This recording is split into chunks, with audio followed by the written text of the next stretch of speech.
नमस्कार दोस्तों, आपका स्वागत है पार्थिव अचीवर्स में। मैं प्रताप सिंह एक बार फिर उपस्थित हूँ एक नई क्लास के साथ। आज हम लोग बात करने वाले हैं डीपीएसपी की, directive principle of state policy.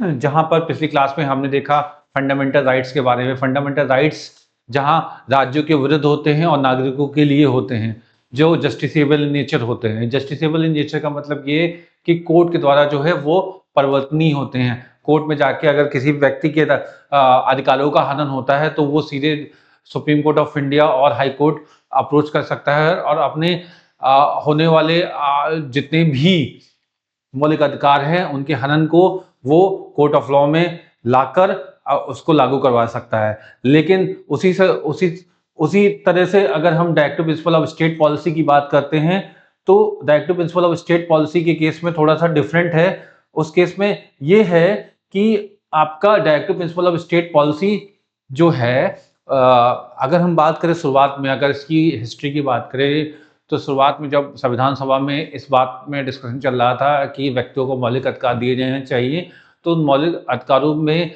दो सेट ऑफ मौलिक अधिकार थे। एक मौलिक अधिकारों में ये था कि जो मूलभूत अधिकार होते हैं जो हर व्यक्ति के पास होने चाहिए वो, और दूसरे इकोनॉमिक और सोशल राइट्स की बात भी की जा रही थी। इकोनॉमिक और सोशल राइट्स यानी आर्थिक और सामाजिक जो अधिकार है उसकी बात भी की जा रही थी। उसमें जैसे आपका समान कार्य में समान वेतन की बात हो, या फिर एससी एसटी को शिक्षा की बात हो, या फिर छोटे बच्चों के लिए जो है शिक्षा की बात हो, या फिर महिलाओं के लिए कुछ सुविधा प्रदान करनी हो, कार्मिकों के लिए कुछ सुविधा प्रदान करनी हो, ठीक है, ग्रामीण व्यवस्था को अच्छा करना हो, पंचायतों का गठन हो, इन सारे बारों में अधिकारों की बात की जा रही थी। लेकिन संविधान सभा ने इस चीज में जो है इसको अधिकारों में न देखकर इसे नीति निर्देशक तत्वों में देना उचित समझा। इसका मुख्य कारण ये था क्योंकि आपका ये एक तरीके की चीजें थी जो इमीडिएटली इंडिपेंडेंस के बाद डायरेक्टली लागू नहीं की जा सकती थी और अधिकारियों के रूप में नहीं दी जा सकती थी, क्योंकि कुछ राज्यों के पास रिसोर्सेस बहुत ज्यादा थे, अच्छे थे, कुछ राज्यों के पास रिसोर्सेस नहीं थे इन सारी चीजों को मॉरल यानी आपका मौलिक अधिकारों के रूप में इम्प्लीमेंट कराने के लिए। तो इस केस में वस्तुतः ये किया गया कि आपका जो मौलिक अधिकार हैं वो पूर्णतया जो है प्रतिषेधित, आपका जस्टिसेबल ना करके उसको नॉन जस्टिसेबल इन नेचर किया गया। नॉन जस्टिसेबल इन नेचर का मतलब ये हो गया कि वो कोर्ट ऑफ लॉ में सीधे जो है कोर्ट ऑफ लॉ में डायरेक्टली जो है अप्रोचेबल नहीं है, ठीक है, अप्रोचेबल नहीं है। आप सीधे सीधे इसको कोर्ट ऑफ लॉ में जाके परिवर्तन नहीं करा सकते। ये राज्यों की इच्छा के ऊपर निर्भर करता है कि वो किन राज्य के नीति निर्देशक तत्वों को जो है आपका लागू करेंगे और किसको लागू नहीं करेंगे, ठीक है। ये एक इंस्ट्रूमेंट ऑफ इंस्ट्रक्शंस के रूप में काम करता है। ये एक तरीके का क्या था, इंस्ट्रूमेंट ऑफ इंस्ट्रक्शंस था। इंस्ट्रक्शन किसके लिए इंस्ट्रूमेंट ऑफ इंस्ट्रक्शन था? ये इंस्ट्रूमेंट इंस्ट्रक्शन था किसके लिए? स्टेट के लिए, ठीक है। ये स्टेट के लिए, स्टेट यानी राज्य, यहाँ राज्य भारत देश की बात हो रही है और उसमें उपस्थित जितने भी राज्य हैं उनकी बात हो रही है। ये स्टेट के लिए एक इंस्ट्रूमेंट इंस्ट्रक्शन था, ठीक है। और ये एक तरीके से रिस्पॉन्सिबिलिटी के रूप में बोलो तो रिस्पॉन्सिबिलिटी थी स्टेट की, ठीक है। रिस्पॉन्सिबिलिटी ऑफ स्टेट की बात करता है ये, जो एक वेलफेयर स्टेट को डेवलप करने के लिए डीपीएसपी का प्रयोग किया जाता है। डीपीएसपी का प्रयोग होता है, ठीक है। एक वेलफेयर स्टेट का मतलब होता है कल्याणकारी राज्य,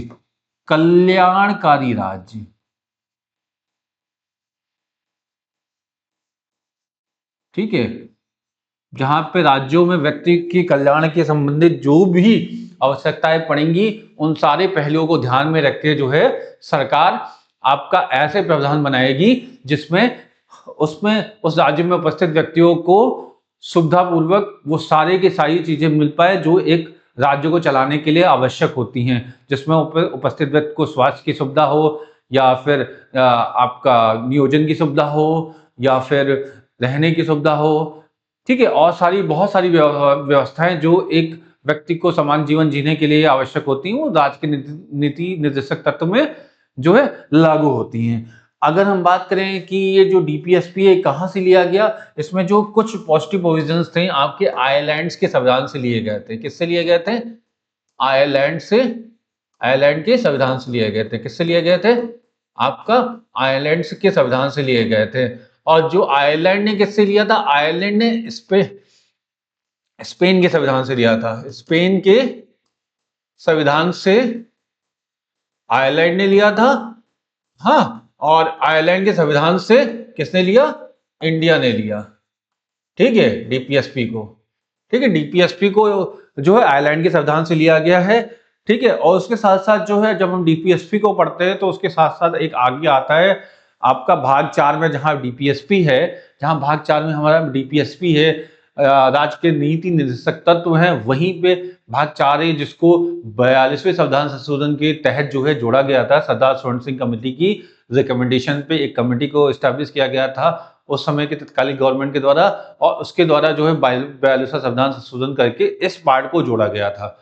ठीक है, इस पार्ट में जो है फंडामेंटल ड्यूटीज की बात होती है। फंडामेंटल ड्यूटीज क्या होती है? जिस तरह से फंडामेंटल राइट्स नागरिकों को उनके अधिकारों के लिए दिए गए हैं, उसी तरह से कुछ बातें भी कही गई हैं कि अगर आपके पास कुछ अधिकार हैं तो आपके कुछ कर्तव्य बनते हैं। अगर राज्य ने आपको कुछ अधिकार दे के रखे हुए हैं, देश ने आपको कुछ अधिकार दे के रखे हुए हैं, तो आपका भी कुछ कर्तव्य बनता है कि देश के प्रति आपको ये चीजें करनी है।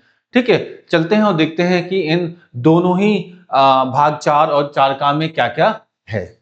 ठीक है, आगे बढ़ते हैं और बात करते हैं आपका आर्टिकल 36 से 51 के बीच की बात करते हैं, जहां पे directive principle of state policy की बात की गई है। अगर हम बात करें तो संविधान निर्माताओं के द्वारा भविष्य की सरकारों के लिए दिए गए दिशा निर्देश मतलब वही इंस्ट्रक्शंस कि जिनका पालन सरकार नीति निर्माण में करेगी। जितने भी वो नीति निर्माण करेगी, जितनी भी वो पॉलिसी मेकिंग करेगी, उसमें इन सारी चीजों को वो ध्यान में देगी। हाँ, क्यों ध्यान में देगी? क्योंकि यही चीज क्या होते हैं? यही चीज होते हैं fundamental of governance. Fundamental of governance होते हैं। ठीक है, गवर्नेंस मतलब ये ही शासन के आधार होते हैं। यही क्या होते हैं? शासन के आधार होते हैं। ठीक है, इन्हीं के आधार पे क्या होता है? शासन किया जा सकता है। तो यही क्या हो गया? फंडामेंटल ऑफ गवर्नेंस होते हैं, क्योंकि इसके बेसिस पे शासन किया जा सकता है। इसी के आधार पे जो इंस्ट्रूमेंट इंस्ट्रक्शंस दिए गए हैं, यानी जो नीति निर्देशक तत्व दिए गए, इन्हीं के आधार पे गवर्नमेंट अपनी पॉलिसी को मेक करती है या योजनाएं बनाती है और सारी व्यवस्थाओं को लागू करती है। अगर हम बात करें तो ये भारत के संविधान में किससे लिया गया था? आयरलैंड से लिया गया था। और आयरलैंड के संविधान में ये किससे लिया गया था? स्पेन के संविधान से लिया गया था। पिछली स्लाइड में मैंने आपको बताया अभी। और 1935 का जो अधिनियम था उसने डीपीएसपी को क्या बताया? निर्देशों का उपकरण बताया है, यानी इंस्ट्रूमेंट ऑफ इंस्ट्रक्शन बताया। ठीक है, नीति निर्देशक तत्व डीपीएसपी भारत में लोक कल्याणकारी राज्य की स्थापना करते हैं, यानी पब्लिक वेलफेयर स्टेट। कैसी? पब्लिक वेलफेयर स्टेट की। ठीक है, पब्लिक वेलफेयर स्टेट की रचना करते हैं। यानी अगर हम कल्याणकारी राज्य की भावना जो है संविधान के किस अनुच्छेद में परिलक्षित होती है, अगर ऐसा क्वेश्चन आ गया तो आपको हमेशा याद होना चाहिए वो डीपीएसपी में होती है, directive principle of state policy में वेलफेयर स्टेट की जो भावना पूरी तरह से परिलक्षित होती है। और कैसी भावनाएं होंगी? ये कैसा कल्याणकारी राज्य होगा? आर्थिक और सामाजिक रूप से जो है आपका आर्थिक और सामाजिक रूप से स्वतंत्र एक लोकतांत्रिक गणराज्य हम ऐसी स्थापना करने की कोशिश करेंगे, एक लोकतंत्र की स्थापना करने की कोशिश करेंगे। यानी आपका इकोनॉमिक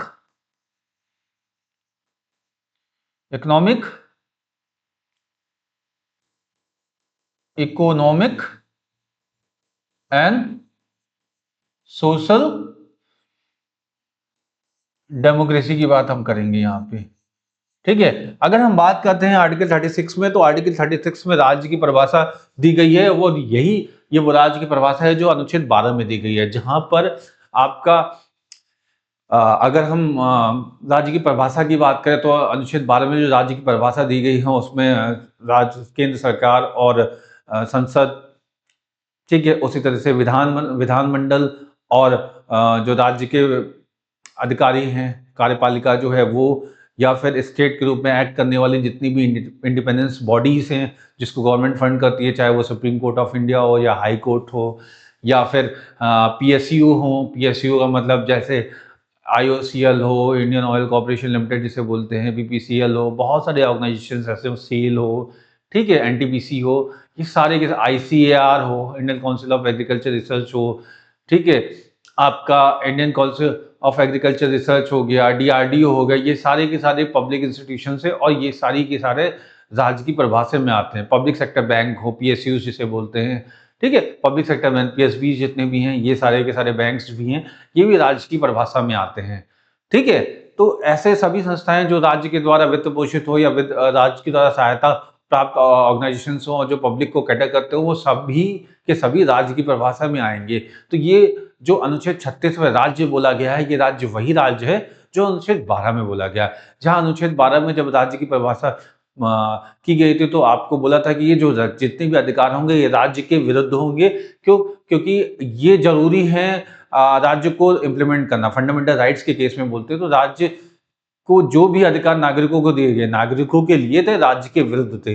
राज्य इसमें ना चाहते हुए भी इम्प्लीमेंट कराएगी, क्योंकि अगर नहीं इम्प्लीमेंट होगा तो नागरिक कोर्ट में जाके इसको इम्प्लीमेंट करा सकता है। लेकिन राज्य के नीति निर्देशक तत्व जो है उसमें टोटल डिफरेंट है। इसमें राज्य की इच्छा के ऊपर निर्भर करता है कि वो उसको इम्प्लीमेंट करेगी कि ये नहीं करेगी, और सत्ताओं को देखती है उसके अनुसार करती है। जहां पर वो रिस्पॉन्सिबल होती थी, state responsible to the court of law, ठीक है, जो है कोर्ट ऑफ लॉ में वो रिस्पॉन्सिबल होती थी फंडामेंटल राइट्स को इम्प्लीमेंट कराने के लिए। वहीं पे अगर मैं बात करूं राज्य के नीति निर्देशक तत्व, वो किसी के लिए जो है कोर्ट ऑफ लॉ के लिए वो आपका डायरेक्टली जो है रिस्पॉन्सिबल नहीं होंगे। हाँ, आपका लेकिन वो रिस्पॉन्सिबल किसके लिए होंगे? अगर एक अच्छे राज्य की आप परिकल्पना करते हैं और एक अच्छे राज्य का निर्माण करते हैं, उसके लिए सबसे बड़ी जरूरत जो होती है वो यही होती है कि हम नागरिकों की सेवा पूर्ण रूप से कर पा रहे हैं, क्योंकि वही हमें चूज करके सरकार के रूप में बनवाते हैं और उन्हीं के आधार पर जो है हम एक अच्छी सरकार निर्मित कर सकते हैं, ठीक है। तो अब इसमें क्या होता है कि ये इसमें जो सरकार होती है अगर डीपीएसपी को अच्छी तरह से इम्प्लीमेंट करती है तो सरकार, क्योंकि ऑब्वियसली वो रिस्पॉन्सिबल टू पीपल होगी, ठीक है। तो एक और रिस्पॉन्सिबिलिटी जो बनती है रिस्पॉन्सिबल टू पीपल, यानी लोगों के लिए जो रिस्पॉन्सिबिलिटी बनती है, उस केस में ये राज्य जो है नीति निर्देशक तत्व का निर्वहन या उसका जो पालन बहुत ही अच्छी तरीके से करता है। आगे चलते हैं, अगली स्लाइड में देखते हैं। तो अगली स्लाइड क्या बोलती है? अगली स्लाइड में अनुच्छेद 37 की बात होती है। 37 जो बात करता है उसमें ये बोलता है कि ये एक फंडामेंटल टू गवर्नेंस है। पहला 2 पॉइंट्स इसमें बोले गए हैं, 2 पॉइंट्स बोले गए हैं। इसमें एक पहला पॉइंट है कि ये फंडामेंटल टू गवर्नेंस है, ठीक है। और दूसरा है नॉन जस्टिसेबल है, ठीक है। फंडामेंटल ऑफ गवर्नेंस का मतलब ये होता है कि आपका फंडामेंटल ऑफ गवर्नेंस का मतलब होता है फंडामेंटल ऑफ गवर्नेंस का मतलब होता है शासन का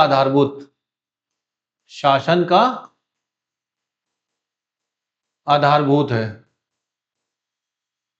ठीक है। और नॉन जस्टिसेबल का मतलब ये होगा कि आपका ये परिवर्तनीय है, ठीक है, अपरिवर्तनीय है, ठीक है। यानी इसे कोर्ट ऑफ लॉ में चैलेंज नहीं किया जा सकता।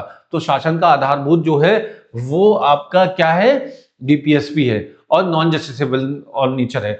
आपका फंडामेंटल ऑफ गवर्नेंस टर्म एक बार यूज हुआ था आपका यूपीएससी के पेपर में। यूपीएससी में पेपर में पूछा गया था कि ये फंडामेंटल ऑफ गवर्नेंस किस सेक्शन में डिफाइन होता है। तो उसमें पूछा गया था कि ये प्रेम्बल में डिफाइंड होता है, यानी प्रस्तावना में होता है, या फिर आपका डीपीएसपी में होता है, या आपका फंडामेंटल राइट्स में होता है, या फंडामेंटल ड्यूटीज में होता है। तो इसमें जो ये इंप्लीमेंट होता है कहाँ होता है? फंडामेंटल गवर्नेंस आर्टिकल 37 में दिया हुआ है। ये कहाँ पे होता है? ये आपका डीपीएसपी होता है, ठीक है। अनुच्छेद 38 की बात करते हैं तो अनुच्छेद 38 जो बात करता है ये एक सोशलिस्ट प्रिंसिपल पे कैरी आउट करता है, जो लोक कल्याणकारी यानी जो अनुच्छेद 38 होगा वो किसकी बात करेगा? वेलफेयर स्टेट की बात करेगा, ठीक है। हाँ, और ये किस प्रिंसिपल पे होगा? सोशलिस्ट, हाँ, प्रिंसिपल पे कैरी आउट होगा। किस पे होगा? प्रिंसिपल पे कैरी आउट होगा, ठीक है। दूसरी चीज जो इसमें होगी वो जस्टिस की बात करेगा, हाँ, ठीक है। Doctrine of justice, justice justice के डॉक्ट्राइन की बात करेगा। डॉक्ट्राइन मतलब सिद्धांत की बात करेगा। और ये जस्टिस का सिद्धांत कैसा होगा? ठीक है, आपका सोशल, इकोनॉमिक और पॉलिटिकल, ठीक है, जस्टिस की बात करेगा। ये तीन तरीके आपके सामाजिक, आर्थिक और राजनीतिक जो है न्याय की बात करेगा। और साथ साथ जो सबसे अच्छी चीज होती है, ये आपको एक चीज जो और भी देता है, वो देता है आपका and the equality, and the inequality जो होती है, इनइक्वालिटी, कैसी इनइक्वालिटी को खत्म करेगा ये, ठीक है। यानी हम ऐसी व्यवस्था बनाएंगे जो इस तरह की इनइक्वालिटी यानी असमानता को खत्म करे। कैसी? आपकी स्टेटस, ठीक है, इनकम और अपॉर्चुनिटी, ठीक है, अपॉर्चुनिटी।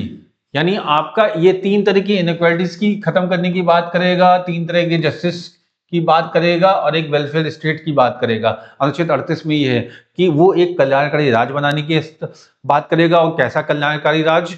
जिसमें जो है न्याय के सिद्धांत जो है सामाजिक, आर्थिक और राजनीतिक रूप से लागू हो।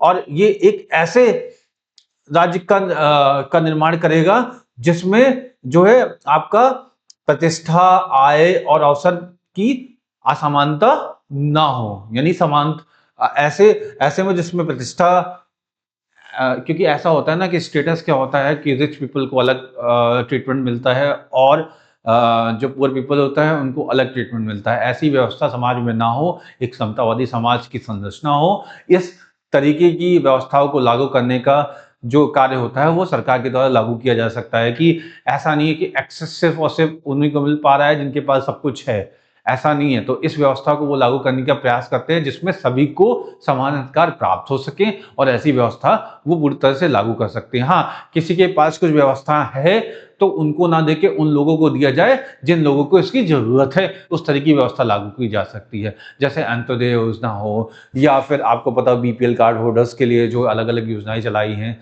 ठीक है। किसान अन्न धन योजना जो है सरकार के द्वारा चलाई गई, 5 किलो राशन की जो व्यवस्था की गई है, उसमें ये सारे पहलू इसीलिए लागू किए गए हैं जिससे व्यक्ति को वो मिल गए। इनकम में भी यही है, इनइक्वालिटीज नहीं होनी चाहिए कि मेल और फीमेल को अलग अलग आपको तनख्वाह मिल रही है, या किसी व्यक्ति को अलग तनख्वाह, एक ही ऑर्गेनाइजेशन में काम समान रूप से काम करने वाले व्यक्ति को अलग अलग है। अवसर में समानता होनी चाहिए कि व्यक्ति को अगर वो कॉम्पिटेंट है, अगर वो सक्षम है और वो एलिजिबल है, और ऐसा नहीं कि आपकी जान पहचान एक व्यक्ति के साथ है तो आप उसके परिवार के चारों सदस्यों को दे दिए और एक परिवार और 3-4 परिवार किसी सदस्य को न दें, ठीक है। ऐसी व्यवस्था नहीं होनी चाहिए, ठीक है। तो असुविधाओं में अवसर की समानता जो होनी चाहिए, ठीक है। तो इसका मतलब ये है कि अनुच्छेद 38 क्या बोलते हैं? राज्य लोक कल्याण की अभिवृद्धि के लिए सामाजिक व्यवस्था बनाएगा, ठीक है। लोक कल्याण को और ज्यादा इंक्रीज करने के लिए, नहीं, एक वेलफेयर स्टेट की जो परिकल्पना है उसको और ज्यादा स्ट्रेंथन करने के लिए जो है कुछ सामाजिक व्यवस्था यानी सोशल प्रिंसिपल वो निर्मित करेगा या सोशल ऑर्डर वो बनाएगा। इसके अंतर्गत न्याय का सिद्धांत निहित है। यानी अगर जब सामाजिक व्यवस्था आप बनाएंगे तो उसमें कुछ न्याय के सिद्धांत होंगे, और ये न्याय कैसे होंगे? सामाजिक, आर्थिक और राजनीतिक न्याय होंगे, ठीक है। न्याय का सिद्धांत किसमें है? 2 जगह पे। अगर जस्टिस की बात करें तो 3 तरह की जस्टिस आपको प्रियम्बल में मिलते हैं। कहाँ मिलते हैं? प्रियम्बल में भी मिलते हैं, ठीक है, प्रस्तावना में मिलते हैं। तो न्याय का सिद्धांत जो है प्रस्तावना में भी है और नीति निर्देशक तत्व में भी है। अगर आपसे क्वेश्चन के तौर पे पूछा है कि न्याय का सिद्धांत कहाँ कहाँ पे है, तो प्रस्तावना भी है और राज्य के नीति निर्देशक तत्वों में भी है, ठीक है। अब अगर बात की गई तो आर्टिकल 38 के भाग 2 में ही बोला गया है कि प्रतिष्ठा, आय और सुविधाओं के अवसर, सुविधाओं और अवसर यानी जो है आपका अपॉर्चुनिटी और सर्विसेज में जो है असमानताओं को समाप्त करने का प्रयास करेगा। ये प्रयास करेगा। कौन करेगा? स्टेट करेगा। ठीक है, जिसके राज्य जो है, अब अगर एग्जाम्पल के तौर पे देखो तो ऐसा नहीं कि कोई व्यक्ति अनस्किल्ड है तो उसको 2,000-3,000 में तनख्वाह देके रिक्रूट किया जाए। सरकार ऐसी व्यवस्था बनाएगी जिसमें न्यूनतम वेतन तो व्यक्ति को दिया ही जा सके। अभी एक पे कमीशन आने वाली है जिसमें सरकार इन व्यवस्थाओं को साल दर साल, यानी 5-10 सालों में वो आपका जो है एस्टिमेट करती रहती है और रिकैलकुलेट करती है कि आप जब महंगाई बढ़ने के साथ-साथ कितना वेतन किसी व्यक्ति को न्यूनतम तौर पे दिया जा सकता है। अगर इसमें देखें तो वो हर समय-समय पे सरकार के द्वारा अलग-अलग तरीके के एक्ट जो है पारित किए जाते हैं, क्योंकि ऐसा होता है कि वो सिर्फ़ इंस्ट्रक्शन दे देगी, उसको लागू किया जाए, कोई ज़रूरी नहीं है कि कोई संस्था इसको लागू कर देगी। इसलिए सरकार को फिर क्या करते हैं, वो चाहे राज्य सरकार हो या केंद्र सरकार हो, कुछ कानून ऐसे लेके आती है जिसके तहत इसको इम्प्लीमेंट करवाती है, क्योंकि कोई स्टेट अपने आप से कोई भी इंस्टीट्यूशंस या कोई भी ऑर्गेनाइजेशन अपने आप से इसको लागू नहीं करता, तो उसके लिए एक चाबुक जो होता है वो उस ज़रूरत होता है, उस चाबुक के बल पे भी सरकार लागू करा सकती है। और इसीलिए अगर हम देखें वेजेस के लिए तो न्यूनतम मजदूरी अधिनियम 1948 है हमारा, मिनिमम वेजेस एक्ट 1948। और अगर विमेंस की के बारे में बात करें तो विमेंस, क्योंकि आपको पता है कि एक विमेंस के लिए तो बहुत सारी दिक्कतों का सामना करना पड़ता है। उसको परिवार में खाना बनाना हो या फिर बच्चों को पालना हो। कुछ महिलाएं होती हैं जिनकी प्राइवेट ऑर्गेनाइजेशन में अगर आप देखो तो एक्चुअली बहुत सारे मैटरनिटी बेनिफिट चाहिए होते हैं, क्योंकि कुछ परिवार ऐसे होते हैं, बच्चा जब कंसीव करती है वुमेन तो उसको बहुत सारे चैलेंजेस फेस करने, और उसको आयरन है और ये सब की ज़रूरत होती है। सरकार ऐसी व्यवस्था बना के रखती है जिसमें उनको इन सारी चीज़ों के जो भी न्यूट्रिशन की ज़रूरत हो वो पूरी तरीके से मिल पाए, इसके लिए सरकार व्यवस्था बना के रखती है। उसके लिए अलग-अलग कानूनों प्रतिबद्ध करती है, जिसकी वजह से जो है महिलाओं को जो है सिर्फ़ और सिर्फ़ उसकी जो प्रेगनेंसी की ड्यूरेशन है उसमें उसको न्यूट्रिशन मिल पाए, बट उसके बाद में भी जो ज़रूरत की सुविधाएँ हों वो मिल पाएँ। जिसमें मैटरनिटी बेनिफिट एक्ट है, ठीक है? आपको बोले तो 1961 का जो मैटरनिटी बेनिफिट एक्ट लाया गया था, आपको पता होगा तो वुमेन्स के लिए छुट्टियों का प्रावधान है कि प्रेगनेंसी के 6 में प्रेगनेंसी के दौरान जो है और उसके बाद जो है 6 महीने की 26 वीक्स की जो है आपको छुट्टी देती है सरकार। पेड लीव होती है सरकार के द्वारा दी जाने वाली। ठीक है? जो मैटरनिटी बेनिफिट एक्ट के थ्रू लागू कराई जा सकती है। ठीक है? ऐसी बहुत सारी सुविधाएँ जो है सरकार लोगों को दे के रखती है, महिलाओं को दे के रखती है, जिससे वो एक सस्टेनेबल और एक हैप्पी लाइफ कर सके और साथ-साथ उनका पार्टिसिपेशन है वो शासन व्यवस्था में लगातार बना रहे। ठीक है? आगे चलते हैं, अगली स्लाइड्स में देखते हैं। तो अगली स्लाइड जो है आर्टिकल 39 की बात करती है, और आर्टिकल 39 क्या करते हैं, राज्य द्वारा अनुसरणीय कुछ नीति निर्देशक तत्व हैं। आर्टिकल 39 में कुछ ऐसे आपके प्रिंसिपल ऑफ स्टेट हैं, ठीक है? कुछ डायरेक्टिव प्रिंसिपल्स हैं, डायरेक्टिव प्रिंसिपल है जो आपका राज्य कैरी आउट करते हैं। अगर एग्जाम्पल के तौर पे देखें तो 39 में आपके 6 ऐसे सब पार्ट्स बनाए गए हैं आर्टिकल 39 में जो कैरी आउट होते हैं। अगर हम बोलें तो इसमें इसको थोड़ा सा शॉर्ट ट्रिक से देखते हैं, तो शॉर्ट ट्रिक्स में हम लिख लेते हैं एलडीसी और पीएससी। ठीक है?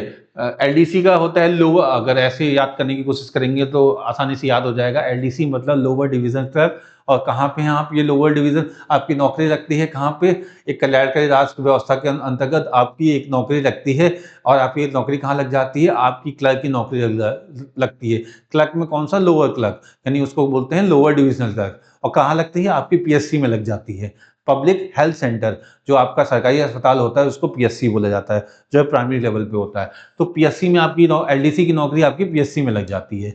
जब आपकी एलडीसी की नौकरी पीएससी में लग जाती है तो आप क्या क्या देखते हैं, आप देखते हैं कि अनुच्छेद 39 यहाँ पे अप्लीकेबल हो जाता है, जहाँ पे एल क्या बोलता है, लाइवलीहुड की बात करता है। लाइवलीहुड मतलब आजीविका की।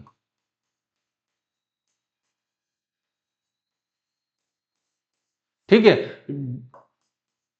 और उसके बाद ये बात करेगा डिस्ट्रीब्यूशन, डी फॉर डिस्ट्रीब्यूशन की। हाँ, सी क्या बात करेगा, कंसंट्रेशन की बात करेगा। ये क्या बात करेगा, पे की बात करेगा, कैसी पे की बात, इक्वल पे की बात करेगा। ये हेल्थ की बात करेगा और ये चिल्ड्रंस के लिए प्रोविजन की बात करेगा। किसके लिए, चिल्ड्रंस के लिए प्रोविजन की बात करेगा। ठीक है, सी फॉर चिल्ड्रंस के लिए प्रोविजन की बात करेगा। तो अगर आप यहां देख पा रहे हैं, जहां एल जो है लाइवलीहुड की बात कर रहा है, डी डिस्ट्रीब्यूशन की बात कर रहा है, सी कंसल्टेशन की बात कर रहा है, पी इक्वल पे, पे की बात कर रहा है, एच हेल्थ की बात कर रहा है और सी जो है चिल्ड्रंस की बात कर रहा है। तो किस तरह से directive principle of state policy का जो अनुच्छेद 48 में जो ये प्रोविजंस हैं वो कैसे कैरी आउट होंगे, तो आपको ये पता होना चाहिए कि आपका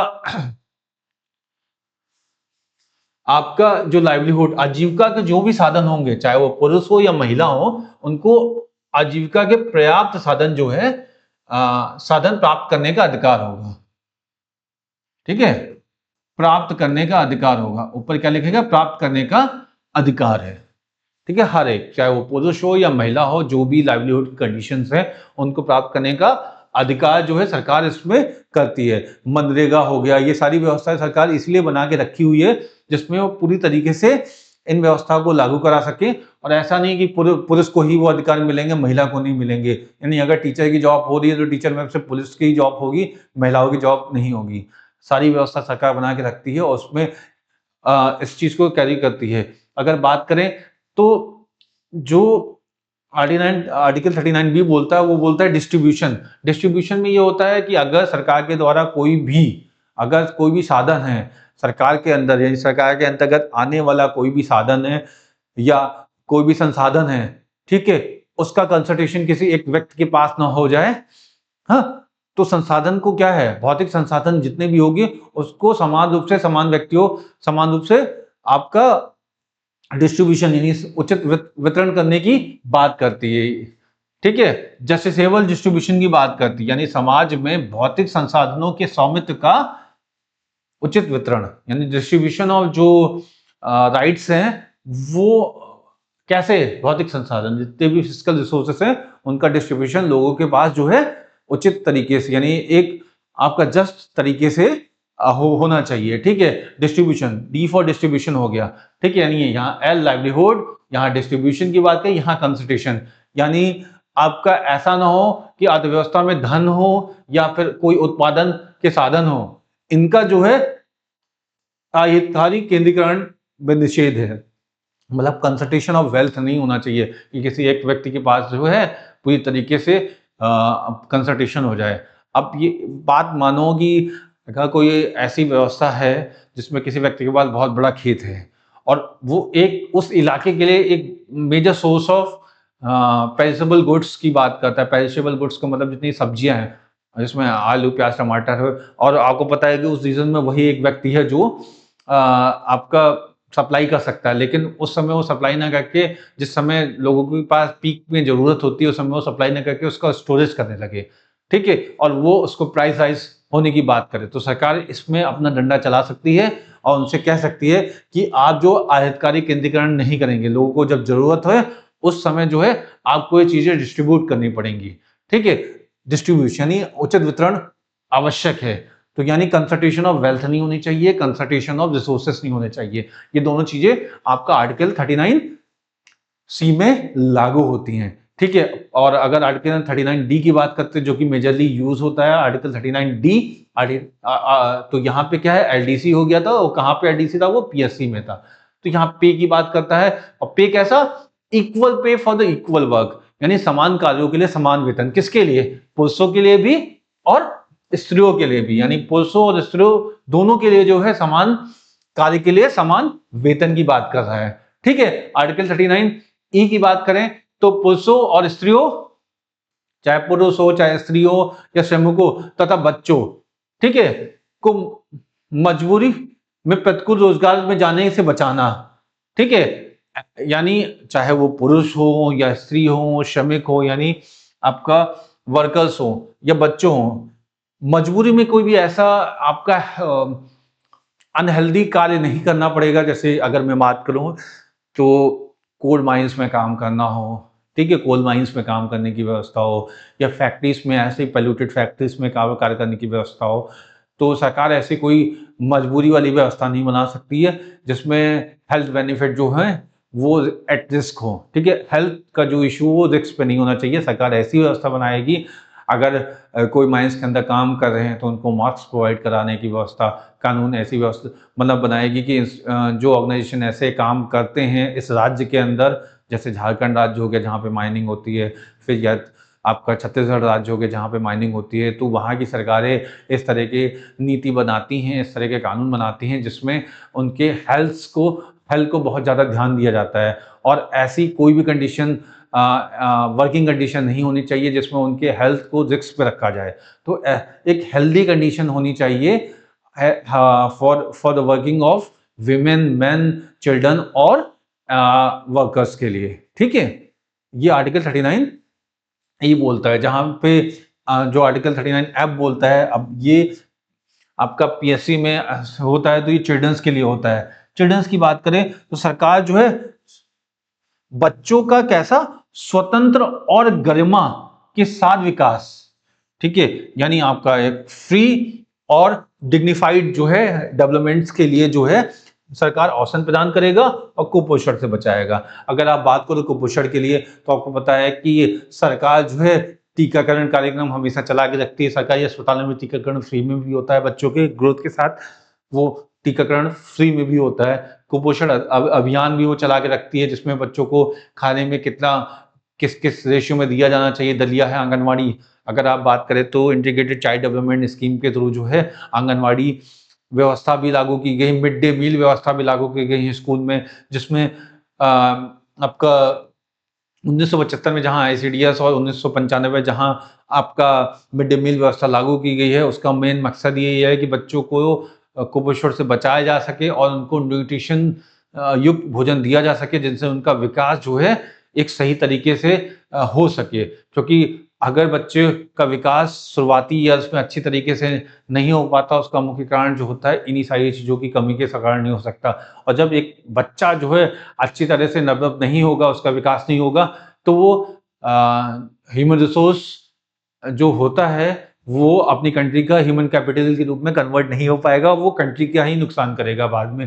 कंट्री के लिए ही वो एक एक्स्ट्रा बर्डन हो जाएगा, ना कि वो एक फैसिलिटेटर के रूप में काम करे। यानी जहां पर कंट्री ये चाहती है कि हर एक व्यक्ति एक एसेट के रूप में उसके लिए जरूरी हो, ठीक है, उसी तरीके से वो चाहती है कि बच्चों का विकास ऐसा हो जो जिसमें बच्चों की, क्योंकि अगर एक व्यक्ति दिव्यांग होता है तो वो कहीं ना कहीं अपने आप को वंचित फील करता है और समान लोगों के कंपैरिजन में। हाँ, वो दिव्यांग है, उसके अंदर कुछ ऐसी प्रतिभा होगी जो अन्य व्यक्तियों के अंदर ना हो, लेकिन वो एक समान स्थिति से तो अलग होता ही है। तो इस व्यवस्था में सरकार ये चाहती है कि शुरुआती क्षण में ही हम इस चीज को खत्म करें और हम ऐसी व्यवस्था बना के रखें जिसमें बच्चों को एक गरिमापूर्ण और स्वतंत्र विकास संभवतः रूप में मिल सके और उनकी कुपोषण का भी अंत हो। ठीक है, आगे बढ़ते हैं, अगली स्लाइड में देखते हैं क्या लिखा हुआ है। अगर बात करते हैं तो जहां पे हम ये 39 के A B C D E F तक हमने बात की, उसी में 39 ए आता है। ठीक है, जहां पे वो सब आर्टिकल 39 के थे आर्टिकल्स थे, वहीं पे 39 ए अलग से एक आर्टिकल है। ठीक है, इसमें जो बात की गई है ये 42वें संविधान संशोधन के द्वारा जो है आपका 1976 के माध्यम से जोड़ा गया था।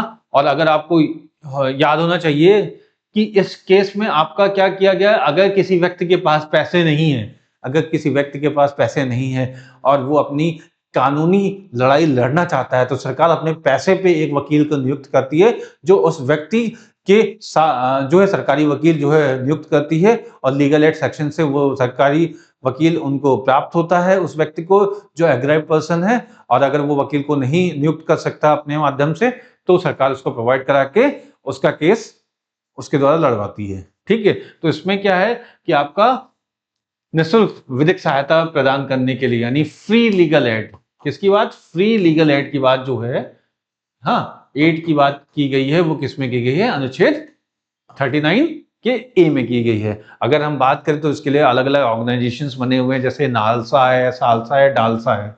नालसा, सालसा, डालसा राष्ट्रीय विधिक सेवा प्राधिकरण। ठीक है, सालसा है राज्य, जहां पे ये नेशनल है, ये स्टेट है, हाँ, और ये डिस्ट्रिक्ट है। ठीक है। तो ये की गई है, जो कि 9 नवंबर 1985 से लागू किया गया था। ठीक है। इसके तहत जो है, अगर बात करें तो इसमें नालसा, सालसा और डालसा के तहत जो अलग-अलग ऑर्गेनाइजेशन, राष्ट्रीय विधिक सेवा प्राधिकरण, राज्य विधिक सेवा प्राधिकरण और डिस्ट्रिक्ट लेवल पे जिला विधिक सेवा प्राधिकरण निर्मित किए गए, जो कि क्या करते हैं, ये कीप इन चेक रखते हैं कि फ्री लीगल एड्स लोगों को प्रोवाइड की जा रही है कि नहीं किया जा रहा है। इवन अगर कोई व्यक्ति बोल देता है और अपनी अक्षमता दिखाता है कोर्ट ऑफ लॉ के सामने कि हमारे पास इतनी भी शक्ति नहीं है कि हम जो है आपका एक वकील रख सकते हैं, तो सरकार ये प्रावधान करती है कि वो अपने लीगल सेल के थ्रू जो है, legal cell in the sense की लीगल एड सेल जो होती है हर एक कोर्ट में होती है, जो ऐसे व्यक्तियों को जो है विधिक सहायता प्रदान करती है। ठीक है। आर्टिकल 40 की बात करें तो यह गांधीयन प्रिंसिपल को फॉलो करता है। किसको फॉलो करता है? गांधीयन प्रिंसिपल को। गांधीयन प्रिंसिपल को फॉलो करता है। ठीक है। ये गांधीवादी विचारधारा को फॉलो करता है। गांधीवादी विचारधारा को फॉलो करता है। ठीक है। गांधीयन प्रिंसिपल को फॉलो करता है। आर्टिकल 40 क्या बोलता है? आपका ग्राम पंचायतों के गठन के बारे में बोलता है, यानी organisation of gram panchayat, organisation of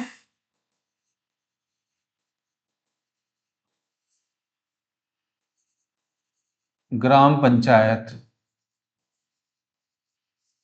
ठीक है। ग्राम लेवल पे जो है ग्राम पंचायतों के गठन की बात करता है, परंतु अब शुरुआत में तो ये बात हो गई थी जब डीपीएसपी लागू हुआ था, लेकिन इसको संवैधानिक दर्जा आपको अगर पता होगा तो 73वें संविधान संशोधन और 74वें संविधान संशोधन के माध्यम से 1992 में दिया गया था। तो आपका ये जो आपको पता होगा, तो अनुच्छेद 9A जो है भाग 9A इसी को जोड़ा गया था, और अगर अनुसूची की बात करें तो अनुसूची 11 और 12 जो है इसी के लिए जोड़ी गई थी, जिसमें जब ये संवैधानिक रूप से पिक्चर में आया था, वो कब आया था? 1992 में आया था, 73वें और 74वें संविधान संशोधन के द्वारा। ठीक है। जिसमें आर्टिकल 40 में बोला गया है ग्राम पंचायतों के गठन के बारे में। यह अनुच्छेद गांधी जी की ग्राम स्वराज की अवधारणा को प्रतिबिंबित करता है। तो ये ग्राम स्वराज की जो अवधारणा थी गांधी जी की, उसको प्रतिबिंबित करता है। ठीक है। तो अगर ग्राम पंचायतों के गठन की बात करें तो अनुच्छेद 40 में होगा।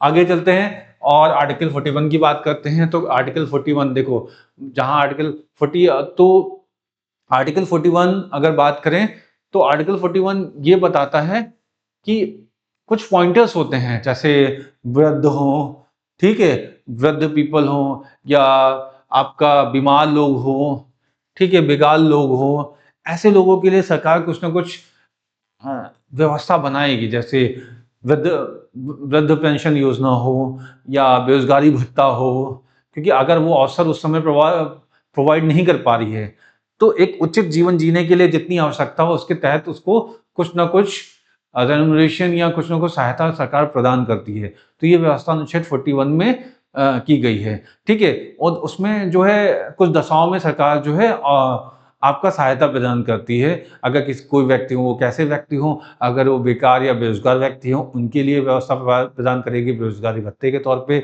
अगर वो बूढ़े हुए हैं तो उनके लिए, डिसेबल हैं तो उनके लिए जो सरकार फ्री, अगर आपको पता होगा तो जो व्यक्ति डिसेबल होता है तो जो सरकार, राज्य सरकार के अंतर्गत जो यात्रा करने की उसको फ्री में होती है, केंद्र सरकार के अंतर्गत अगर उसके पास सर्टिफिकेट है तो उसके बेसिस पे वो जो है फ्री में जो है ट्रेवल कर सकता है एक स्थान से दूसरे स्थान तक।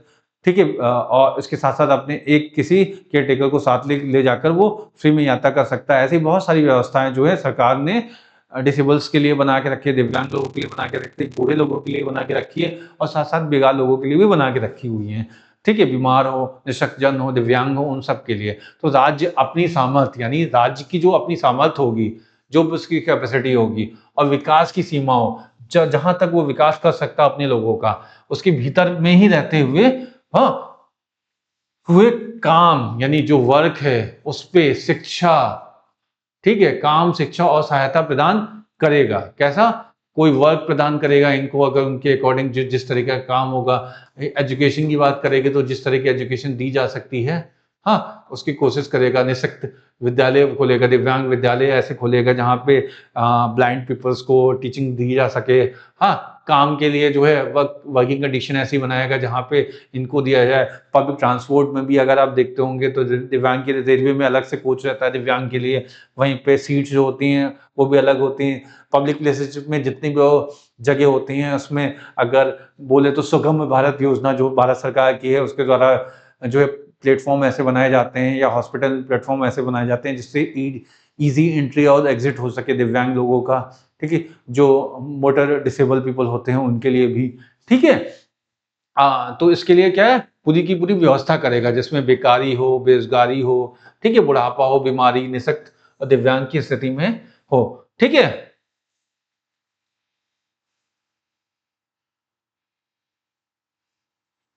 ठीक है,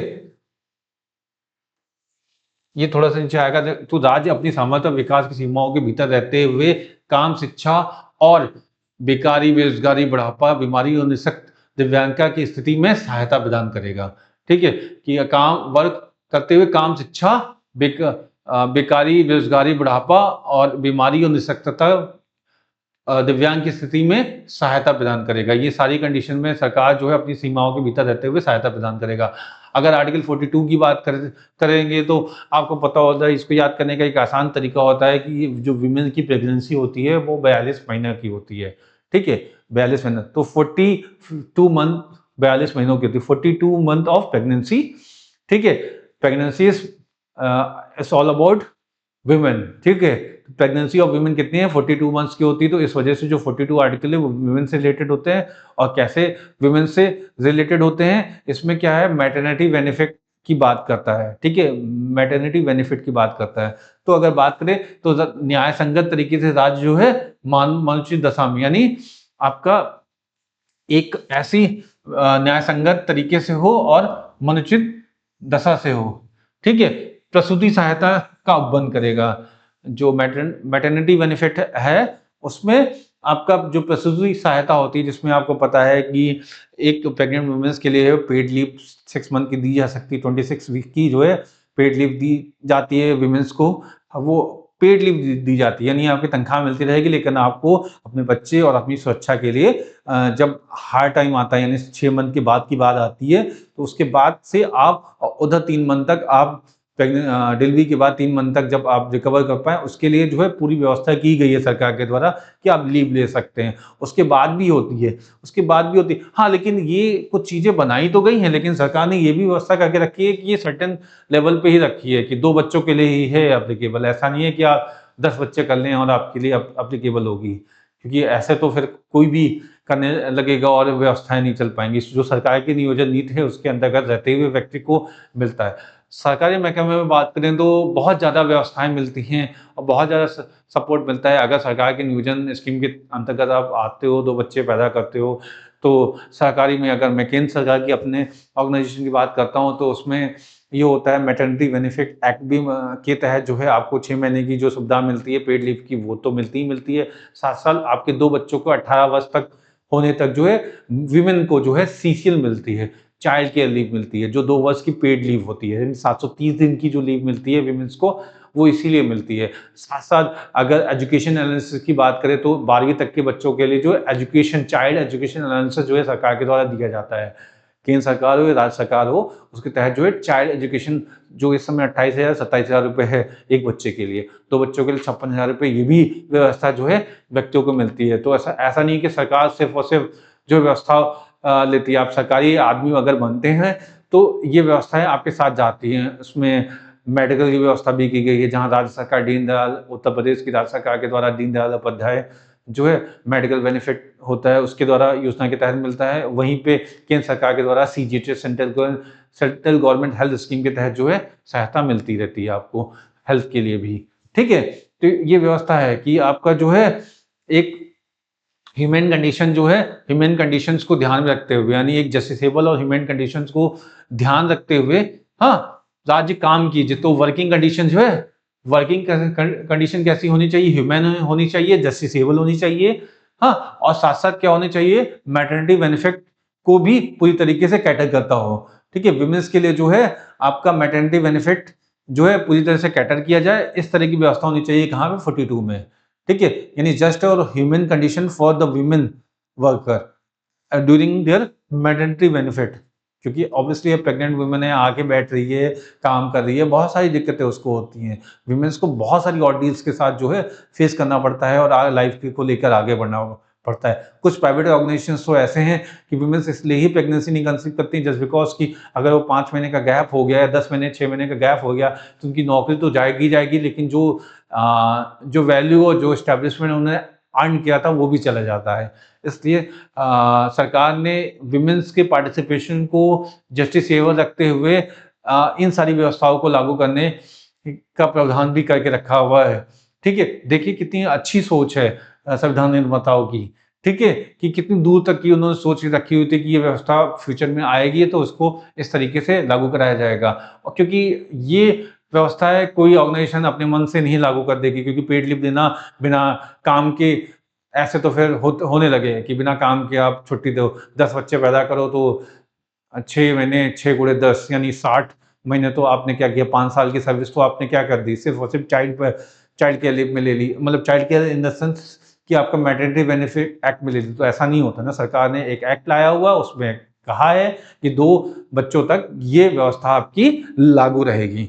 ठीक है, इन सारी चीज़ों को जो है सरकार ने एक्ट द्वारा इम्प्लीमेंट भी कराया है। अगर अनुच्छेद 43 की बात करें तो ये 43 ये बोलता है कि जितने भी लेबर्स होंगे, ठीक है, लेबर होंगे, क्योंकि लेबर क्या होते हैं, लास्ट माइल होते हैं। किसी भी इंस्टीट्यूशन या किसी ऑर्गेनाइजेशन के जो काम करने वाले व्यक्ति होते हैं, उनको पता होता है कि जड़ के रूप में क्या-क्या काम हो सकता है। तो लेबर जो होते हैं, लेबर अपनी यूनियन भी बनाते हैं, आपको पता होगा। लेबर्स के जो ग्रुप होते हैं, उनको पता होता है कि ग्रॉस रूट लेवल पे क्या परेशानी हो सकती है। तो जब भी कंपनी अपना किसी भी तरह का प्रबंधन करेगी या मैनेजमेंट करेगी, तो इनको जो है पार्टिसिपेशन दे, क्योंकि ऐसा नहीं कि कोई भी डिसीजन लेने में, किसी भी ऑर्गेनाइजेशन में अगर किसी एक व्यवस्था में अगर कोई डिसीजन लिया लिया जाता है तो उसमें जितने भी स्टेक होल्डर्स होते हैं उन सब के साथ कंसल्ट किया जाता है कि क्या किया जाए। ठीक है, तो ये व्यवस्था भी बहुत ज़्यादा आवश्यक होती है। तो कर्मचारियों के लिए निर्वाह मजदूरी यानी मिनिमम वेजेस एक्ट की बात जो है जीवन स्तर एवं अवकाश की व्यवस्था करेगा और कुटीर उद्योगों को प्रोत्साहन देगा।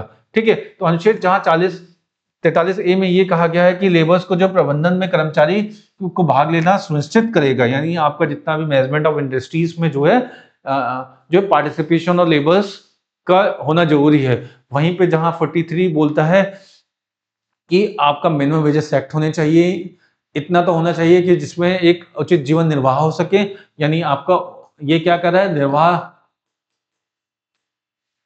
योग्य मेहनताना या मजदूरी।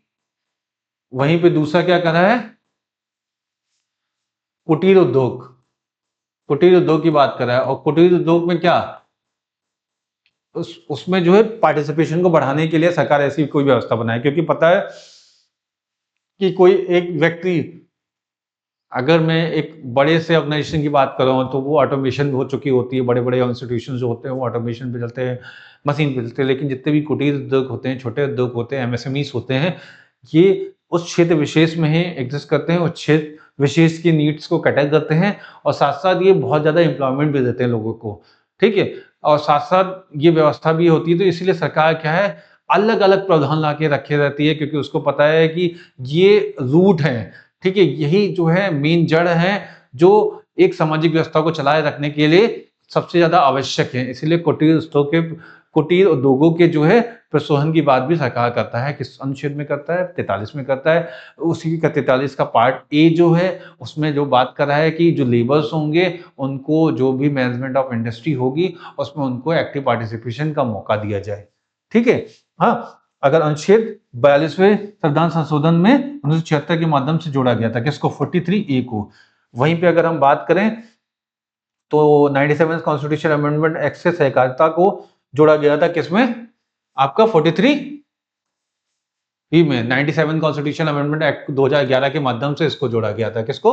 आर्टिकल 43 बी में, जिसमें बात किसकी गई थी? सहकारी समितियों की बात की गई थी।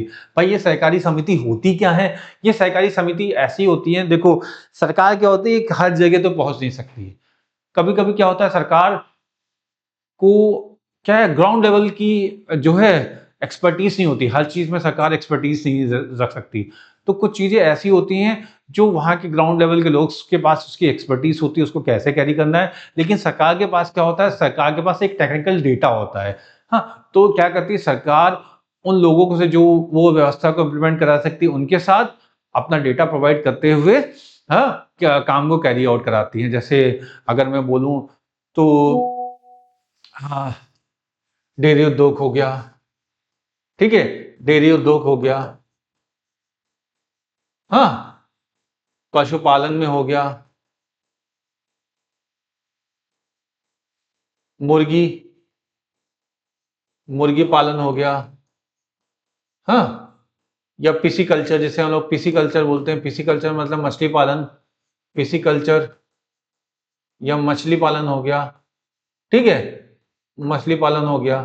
हाँ, तो ऐसी व्यवस्था में सरकार क्या कहती है, सरकार ये कहती है कि भैया ऐसा है, मैं तुम्हें डेटा प्रोवाइड कर दूंगी कि जो है कौन सी गाय कितना दूध दे सकती है, किस ब्रीडिंग से समागम पे, यानी बैल और गाय का जो समागम होता है उसके द्वारा किस ब्रीड के बच्चे पैदा हो सकते हैं जो कि और ज़्यादा प्रोडक्टिव हो सकते हैं, क्या खाना खिलाना चाहिए, किसमें कितना कैल्शियम जाना चाहिए, कितना चारा में, सानी में क्या क्या मिलाना चाहिए जिससे दूध के उत्पादन और ज़्यादा बढ़ पाए। ठीक है, ये सारी की सारी व्यवस्था जो है डेयरी उद्योग का जो विकास है वो इसके थ्रू डेवलप हो सकता है। ठीक है, तो ये क्या करता है, क्योंकि इसको इम्प्लीमेंट करने वाले लोग होते हैं वहां के, इसको इम्प्लीमेंट करने वाले वहां के लोग होते हैं। ठीक है, और जो सहकारी समितियां जो होती हैं, जो ग्राउंड लेवल पे लोग होते हैं वो इसको इम्प्लीमेंट करते हैं, डेटा कौन प्रोवाइड करते हैं, सरकार। तो सरकार और वो लोग जो इसको इम्प्लीमेंट करते हैं, दोनों लोग मिलके एक सहकारी सहकारी यानी कोऑपरेटिव, यानी दो लोगों के साथ मिलके, को मतलब दो, ऑपरेट प्लस परिचालन या संचालन करने वाले, यानी दो लोग जो मिलकर संचालित करते हैं उन्हीं को क्या बोलते हैं, कोऑपरेटिव सोसाइटीज बोलते हैं। डेयरी उद्योग हो, पशुपालन हो, मुर्गी पालन हो, पिसिकल्चर हो, ठीक है, ये सारे की सारी व्यवस्था जो है सरकार सहकारी समितियों के माध्यम से करती है। इसमें सरकार जहां डेटा प्रोवाइड करती है, सहायता प्रोवाइड करती है, वहीं पे इसको इम्प्लीमेंट करने वाले वो प्राइवेट ऑर्गेनाइजेशंस होते हैं जो इसको कैरी करते हैं। इससे क्या होता है, एक अच्छी एक समुचित व्यवस्था होती है। अगर एग्जाम्पल के तौर पे दे दें तो अगर बात करते हैं तो इंस्टीट्यूशंस में भी होता है, जैसे सेल्फ हेल्प ग्रुप है, ठीक है, इंस्टीट्यूट के अंदर, जैसे ऑफिस के अंदर, जैसे मेरे ऑफिस के अंदर देख लें तो ऑफिस के अंदर भी होता है कि कोऑपरेटिव सोसाइटीज होती हैं जो कि क्या करती हैं, फाइनेंशियल ऋण देती हैं। अगर किसी व्यक्ति को जरूरत होती है तो कोऑपरेटिव सोसाइटीज जो होती हैं वो ऋण का जो है एलोकेशन कराती हैं, क्योंकि लोगों को जरूरत तो पड़ती रहती है पैसों की। एक सरकारी आदमी ऐसा तो नहीं होता है कि करोड़ों रुपए कमाता है, वो तो एक निश्चित मेहनताना उसको मिलता है सरकार के द्वारा जो निश्चित किया गया होता है। अब अगर उसको उस दायरे से भी बढ़कर कोई चीज लेनी होती है तो वो फिर कहाँ पे जाता है, या तो बैंक जाएगा या तो उसकी खुद के ऑफिस में या खुद के ऑर्गेनाइजेशन में कुछ ऐसी समितियां बनी होती हैं जिसमें आप कुछ ना कुछ पैसा कंट्रीब्यूट करते हो। बहुत सारे लोग उसमें अपना नॉमिनेशन कराते हैं और पैसा कंट्रीब्यूट करते हैं, वो पैसा इकट्ठा होता रहता है। फिर उन सभी लोगों में से किसी एक व्यक्ति को जरूरत पड़ती है उस पैसे की, तो वो पैसा वहां से लोन के तौर पे निकाल सकता है और उसके एवज में वो कुछ रेट ऑफ इंटरेस्ट उसको देता है। ये रेट ऑफ इंटरेस्ट बाहर बैंकों के कंपैरिजन में तो कम होता ही होता है, इसी वजह से ये इसको सहायता भी प्रदान करते हैं। ठीक है, तो इस तरह की जो सहकारी समितियों का जो बात की गई है वो अनुच्छेद 43 के बी में की गई है। अगर 44 की बात करें तो देखो इसमें ये देखो, संविधान संशोधन जो 97 जो कॉन्स्टिट्यूशन अमेंडमेंट एक्ट हुआ था, ठीक है, 2011 में, इसने 3 चीजों को जोड़ा था। अगर मैं बात करूं तो 19 का पार्ट 1 का जो सी का पार्ट था, हाँ, उसमें जो है एक फंडामेंटल राइट बोला था। आपको पता है कि उसमें था SAA-MRP था ना, जिसमें स्पीच और एक्सप्रेशन की बात जहां पे ए में की गई थी, 19 के ए में की गई थी, 19 के बी में आपका एसोसिएशन बनाने की सॉरी असेंबली करने की बात की गई थी, यानी आप इकट्ठा हो सकते हैं विदाउट आर्म्स, ठीक है, बिना हथियार के आप इकट्ठा हो सकते हैं। और तीसरे में क्या की गई थी, एसोसिएशन बनाने की। एसोसिएशन का मतलब होता है संगठन बनाने की, ठीक है। अब संगठन बनाने की बात की गई थी, वो संगठन कैसे हो सकते हैं, सहकारी संगठन भी हो सकते हैं, ठीक है, सहकारी भी हो सकते हैं। सहकारी का मतलब दो लोग मिलके जब आपस में बनाते हैं तो सहकारी संगठन बनाते हैं, ठीक है। तो ये बात कहाँ पे हो रही थी, ये 19 के सी में हो रही थी। तो 19 के पार्ट सी में क्या फंडामेंटल राइट्स के तौर पे जोड़ा गया था, वहीं पे 43 भी आप देख ही रहे हैं। और उसके साथ साथ क्या पंचायत, अभी आप जब पढ़ेंगे तो पंचायती राज जो है PRI, पंचायती राज इंस्टीट्यूशन के बारे में जब पढ़ेंगे पंचायती, हाँ, तो उसमें भी 19B के आर्टिकल ZH और ZT के बीच में जो है इसकी बात की गई है ना। जो अनुच्छेद आपका भाग जो है पार्ट 9B है, पार्ट 9B है, हाँ, संविधान का जो पार्ट 9B है जो कि अनुच्छेद 243 44 के अंतर्गत आता है, 243 और 44 के अंतर्गत आता है। उसी में ये जो है 243 के अंतर्गत ZH से लेकर ZT के बीच में जो है आपका किसकी बात की गई, पंचायत की बात की गई। और उस पंचायत में किसकी बात की गई, सहकारी समितियों की बात की गई। किसकी, सहकारी समिति की बात की गई है। ठीक है, सहकारी समिति की बात की गई है।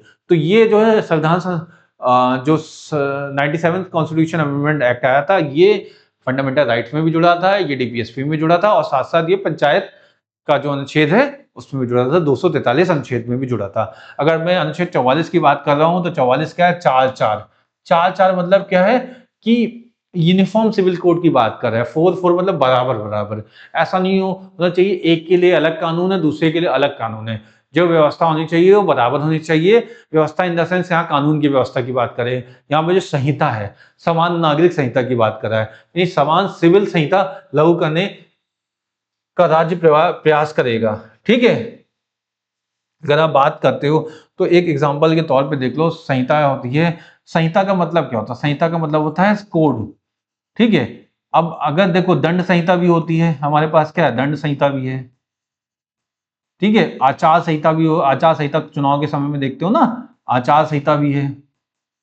हाँ, ठीक है, दंड संहिता में क्या होता है कि अगर हिंदू हो, मुस्लिम हो, सिख हो, ईसाई हो, किसी धर्म के भी हो, अगर आपने दंड संहिता यानी IPC या BNS जैसे बोलते हैं उसका किसी भी एक कानून को अगर आपने क्या है डिस्टर्ब किया है, अगर आपने किसी भी एक कानून को डिस्टर्ब किया है तो उसमें क्या होगा, उसमें जैसे ही अगर आपने इसको डिस्टर्ब किया है वहां पे आपका जो भी जैसे 376 हो गया, 302 हो गया, 309 हो गया, ये आर्टिकल अगर आपके ऊपर लागू हो रहे हैं, चाहे आप हिंदू हो, मुस्लिम हो, सिख ईसाई हो, सब पे, आप पे, सभी व्यक्ति हो, चाहे वो किसी भी धर्म का हो, उस पे ये कानून लागू होगा।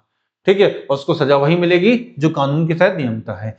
अब आचार संहिता की बात करते हैं तो आचार संहिता भी ऐसी ही होती है कि आपका जो कंडक्ट है वो चाहे आप किसी भी जाति या धर्म के हो, आपके ऊपर वो जो आचार है, वो आचार यानी कंडक्ट जो है, कंडक्ट रूल जो भी है, मॉडल कोड ऑफ कंडक्ट, अगर मैं बात करूं चुनाव में, तो जो चुनाव में हो चाहे मुस्लिम कैंडिडेट खड़ा हो या आपका हिंदू कैंडिडेट खड़ा हो, उसके लिए जो कंडक्ट होंगे दोनों के लिए बराबर होंगे।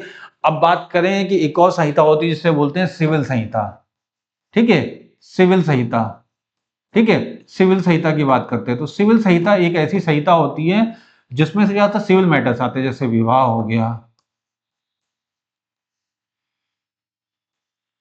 ठीक है, विवाह की बात हो गई, तलाक की बात हो गई।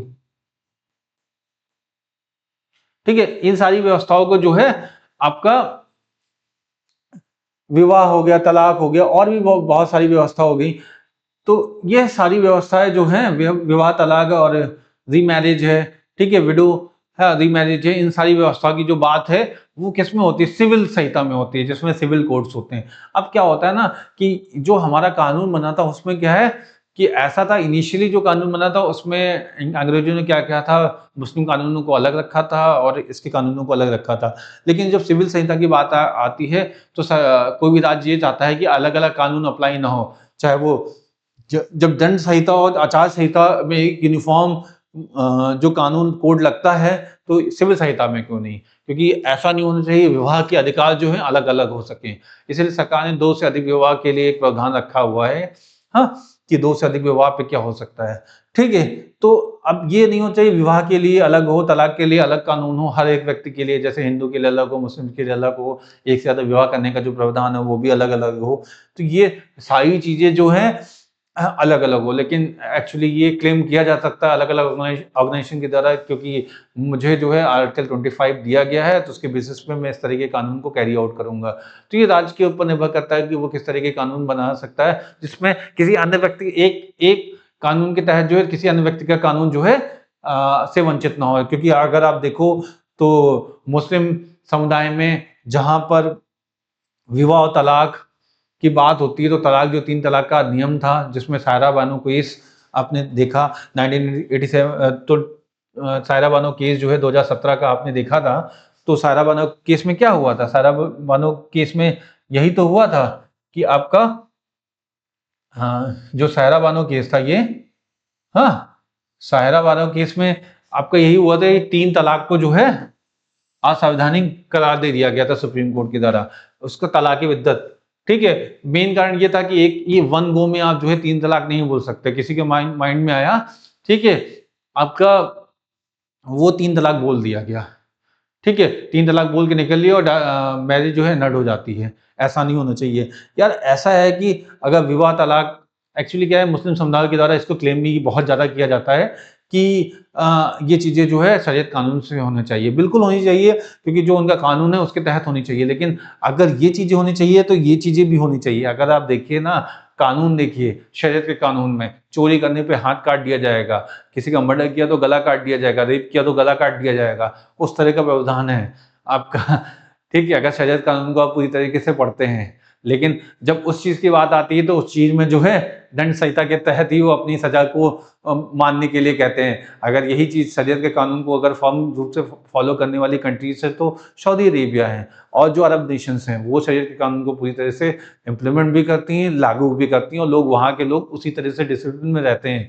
यहाँ पे तो आप दंड के लिए अलग कानून चाहते हैं और सिविल के लिए अलग कानून चाहते हैं, जो कि पॉसिबल ही नहीं है। इसीलिए सरकार क्या कर रही है, सरकार, क्योंकि व्यवस्थाएं अलग अलग हैं, एक यूनिफॉर्म व्यवस्था नहीं है, तो सरकार चाहती है कि एक यूनिफॉर्म सिविल कोड आए, ठीक है, जो सभी के लिए बराबर हो। ऐसा नहीं हो किसी एक को एक अलग प्रिविलेज मिले सामाजिक व्यवस्था के अंतर्गत और एक को अलग मिले। इसी के तहत जो है अगर हम बात करें तो गोवा में सबसे पहले यूसीसी यूनिफॉर्म सिविल कोड लागू था, उसके बाद जो है उत्तराखंड ने लागू किया, दूसरा राज्य जो उत्तराखंड बना, और तीसरा राज्य अभी गुजरात बन गया है। ये 3 राज्य बन चुके हैं जो यूसीसी को लागू करने वाले 3 राज्य हो चुके हैं।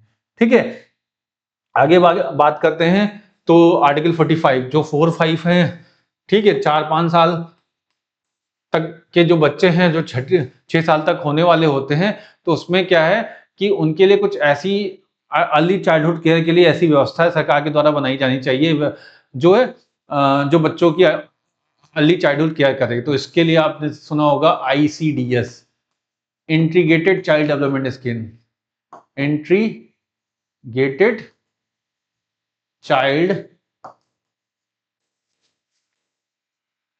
डेवलपमेंट स्कीम है, ठीक है, 1975 में। इसे आंगनवाड़ी आंगनवाड़ी ठीक है, आंगनवाड़ी व्यवस्था बोलते हैं। तो आंगनवाड़ी व्यवस्था के अंतर्गत क्या होता है कि जो 0 से 6 साल के बच्चे होते हैं, इनको परिवार के द्वारा या आसपास में जो भी आंगनवाड़ी व्यवस्था है उसके तहत जो है इनके प्रारंभिक विकास के लिए भी, कुछ बाल विकास के लिए भी प्रावधान किए जाए सरकार के द्वारा। तो अगर मैं बात करूं 45, तो वो किसके बारे में बात कर रहा है? बच्चों के बारे में बात कर रहा है। और कैसे बच्चों के बारे में? 0 से 6 साल के बच्चों के बारे में बात किया जा रहा है। और ये जो प्रावधान था, ये इस प्रावधान के अंतर्गत जो है आपका एक 86, ये कब हुआ था? 86 संविधान संशोधन के अंतर्गत हुआ था। ठीक है, जहां पे पहले 6 से 14 था, लेकिन बाद में इसको 0 से 6 कर दिया गया और ये अर्ली चाइल्डहुड केयर की बात कर दी गई। और ये कब कैसे लागू हुआ? ये आपके 86वें संविधान संशोधन 2002 के अंतर्गत लागू हुआ, जिसमें एक तो अनुच्छेद 221A जोड़ा गया, जो कि मौलिक अधिकार यानी फंडामेंटल राइट था। ठीक है, ठीक है, उसमें क्या किया गया? उसमें फंडामेंटल राइट्स में 6 से 14 साल के बच्चों के लिए शिक्षा के अधिकार की बात की गई है। ठीक है, जो कि कौन दिलाएगा? राज्य, राज्य व्यवस्था करेगी। ठीक है, राज्य के ऊपर है कि अगर नहीं मिल रहा है तो ये उसी तरह से 0 से 6 के लिए जो है अर्ली चाइल्डहुड केयर की बात जो है, अगर राज्य चाहे तो ऐसी व्यवस्था कर सकती है। इसमें जो है जो आंगनवाड़ी व्यवस्था के अंतर्गत इसको लागू कराया गया एक। और इसके साथ साथ अगर मैं बात करूं तो 6 से 14 साल के बच्चों, एक और है, एक ड्यूटीज में जो लास्ट वाला है, ठीक है, ड्यूटीज में जो लास्ट वाला है उसमें मुझे लग रहा है FGH आई वाला है, हाँ नहीं, IJK है। ठीक है।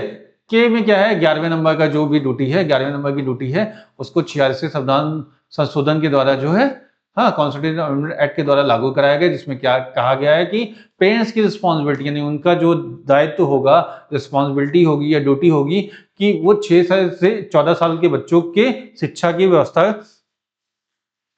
व्यवस्था करेंगे। ठीक है, तो ये ड्यूटी है पेरेंट्स की, गार्जियंस की ड्यूटी हो जाती है कि वो 6 से 14 साल के बच्चों की शिक्षण की व्यवस्था वो करेंगे। नहीं, 8 साल क्लास 8 तक की तो पढ़ाई की व्यवस्था गार्जियन के द्वारा की जानी चाहिए। ठीक है, अगर हम आर्टिकल 46 की बात करते हैं तो 6 है, क्या है, 6 है। ठीक है, हाँ, तो ये 6 जो है, 6 में एस क्या आते हैं, एस सी एस टी की बात कर रहा है, किसकी, एस सी एस टी की। और ये एस सी एस टी की क्या है, राज्य, अनुसूचित जाति, अनुसूचित जनजातियों और दुर्बल, दुर्बल वर्ग का मतलब होता है वल्नरेबल सेक्शन, क्या, वल्नरेबल सेक्शन। ठीक है, ये वल्नरेबल सेक्शंस कैसे हो सकते हैं, ये वल्नरेबल सेक्शंस वो सेक्शंस होते हैं, ठीक है, जैसे हो गए आपका माइग्रेंट वर्कर्स हो गए, जो बाहर से आए हुए और दूसरे राज्य में काम कर रहे हो, या बूढ़े लोग हो, ठीक है, या विमेन्स हो, ठीक है, या दिव्यांग हो, ये सारे के सारे कैसे होते हैं, ये वंचित थोड़े से होते हैं सामान्य नागरिकों के कंपैरिजन में। ठीक है, तो बच्चों के लिए हो, इन सभी के लिए जो है शिक्षण की व्यवस्था, जो शिक्षा और अर्थ यानी धन की व्यवस्था जो है, शिक्षा और अर्थ की व्यवस्था, शिक्षा और अर्थ की जो व्यवस्था होगी, धन के संबंधी हितों की अभिवृद्धि कौन करेगा, सरकार करेगी।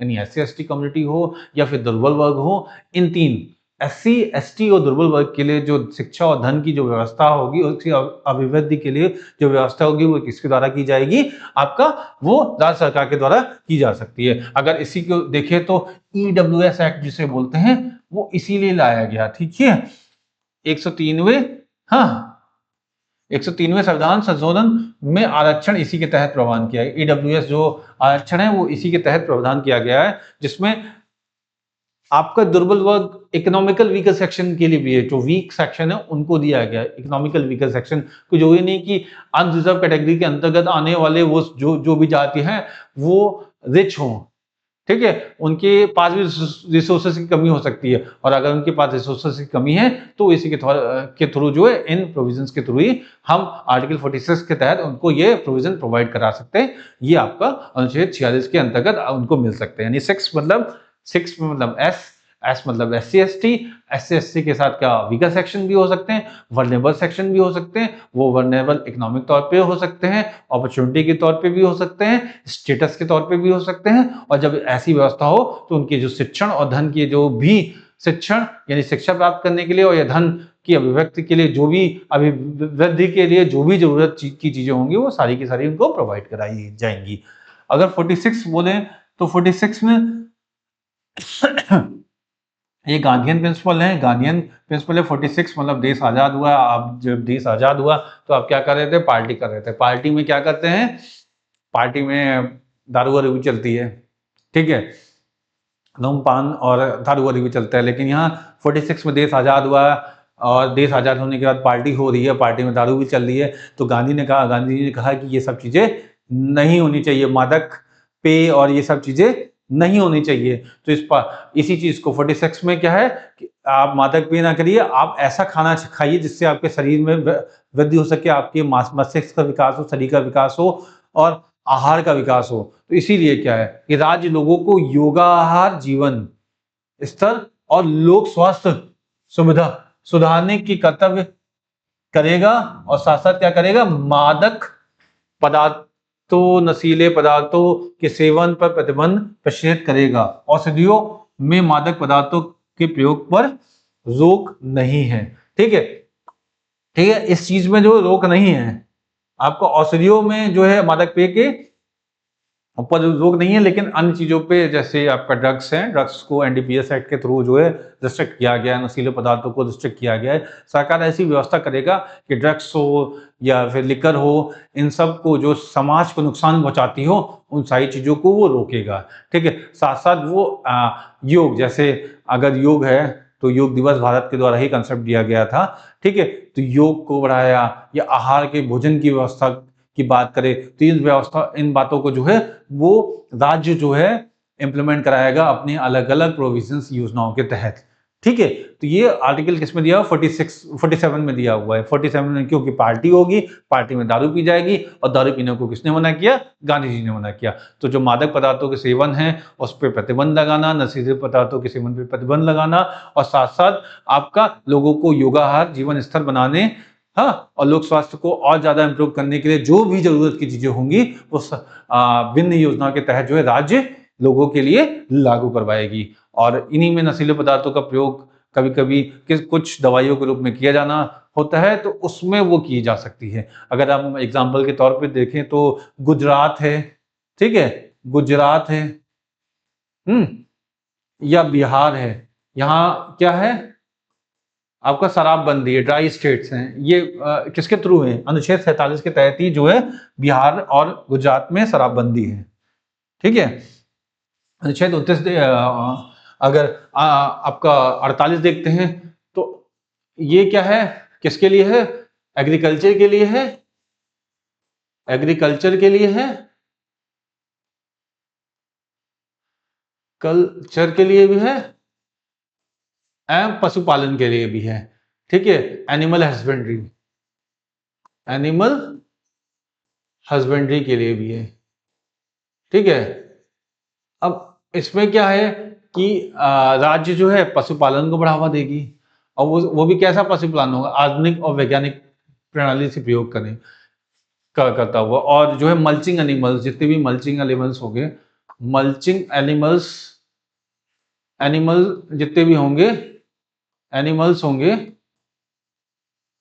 उनके जो वध होंगे या दवाओं का प्रयोग जो होता है, मल्चिंग एनिमल्स का जो है गाय का बछड़ा, दुधारू पशुओं के नस्लों का परिरक्षण, यानी उनके कंजर्वेशन की बात करेगा। किसकी बात करेगा, कंजर्वेशन की बात करेगा। ठीक है, यानी उनके ऊपर ना तो कोई नशीली दवाओं का, जैसे होता ना गायों को दूध निकालने के लिए दवाएं लगाई दी जाती हैं, या फिर कुछ ऐसे होते हैं कि गाय चरने के लिए जाती हैं और वहाँ पे कुछ ऐसे हार्मफुल प्रोडक्ट या बायोडिग्रेडेबल वेस्ट पड़े होते हैं जिसको खा लेती हैं, उसकी वजह से उनको बीमारी हो जाती है, ऐसा भी है। और गौवध जो है, हाँ, स्लॉटर है, काउ स्लॉटर को क्या करेगा, काउ स्लॉटर्स को वो बैन करेगा। ठीक है, काउ स्लॉटर के लिए बैन की व्यवस्था भी किसने की गई है, अनुच्छेद 48 में की गई, यानी काउ स्लॉटर की व्यवस्था हो, या फिर मल्चिंग एनिमल्स की कंजर्वेशन की व्यवस्था हो, मल्चिंग एनिमल मतलब दुधारू पशुओं की, ठीक है, या फिर एनिमल हस्बेंड्री को और ज्यादा इंप्रूव करने की व्यवस्था हो, ये सारी के सारे अनुच्छेद 48 में किया गया है। ठीक है, 48 के पार्ट ए में क्या किया गया है, इसमें एनवायरमेंट की प्रोटेक्शन की बात की गई है। इसकी बात की गई, एनवायरमेंट की प्रोटेक्शन की बात की है, एनवायरमेंट की प्रोटेक्शन की बात की गई, प्रोटेक्शन मतलब संरक्षण की बात की गई है। ठीक है, तो इसको किसमें जोड़ा गया था, 48A में, ये 42वें संविधान संशोधन 1976 के माध्यम से जोड़ा गया था, जिसमें क्या है, पर्यावरण संरक्षण, संवर्धन और वन्य जीव की रक्षा का प्रयोग करना था। अगर आप देखें तो WPA act, wild life protection act 1972 है, ठीक है, या एनवायरमेंटल प्रोटेक्शन एक्ट, ठीक है, प्रोटेक्शन एक्ट की बात करें 1986 की बात हो, ठीक है, या फॉरेस्ट पॉलिसी हो,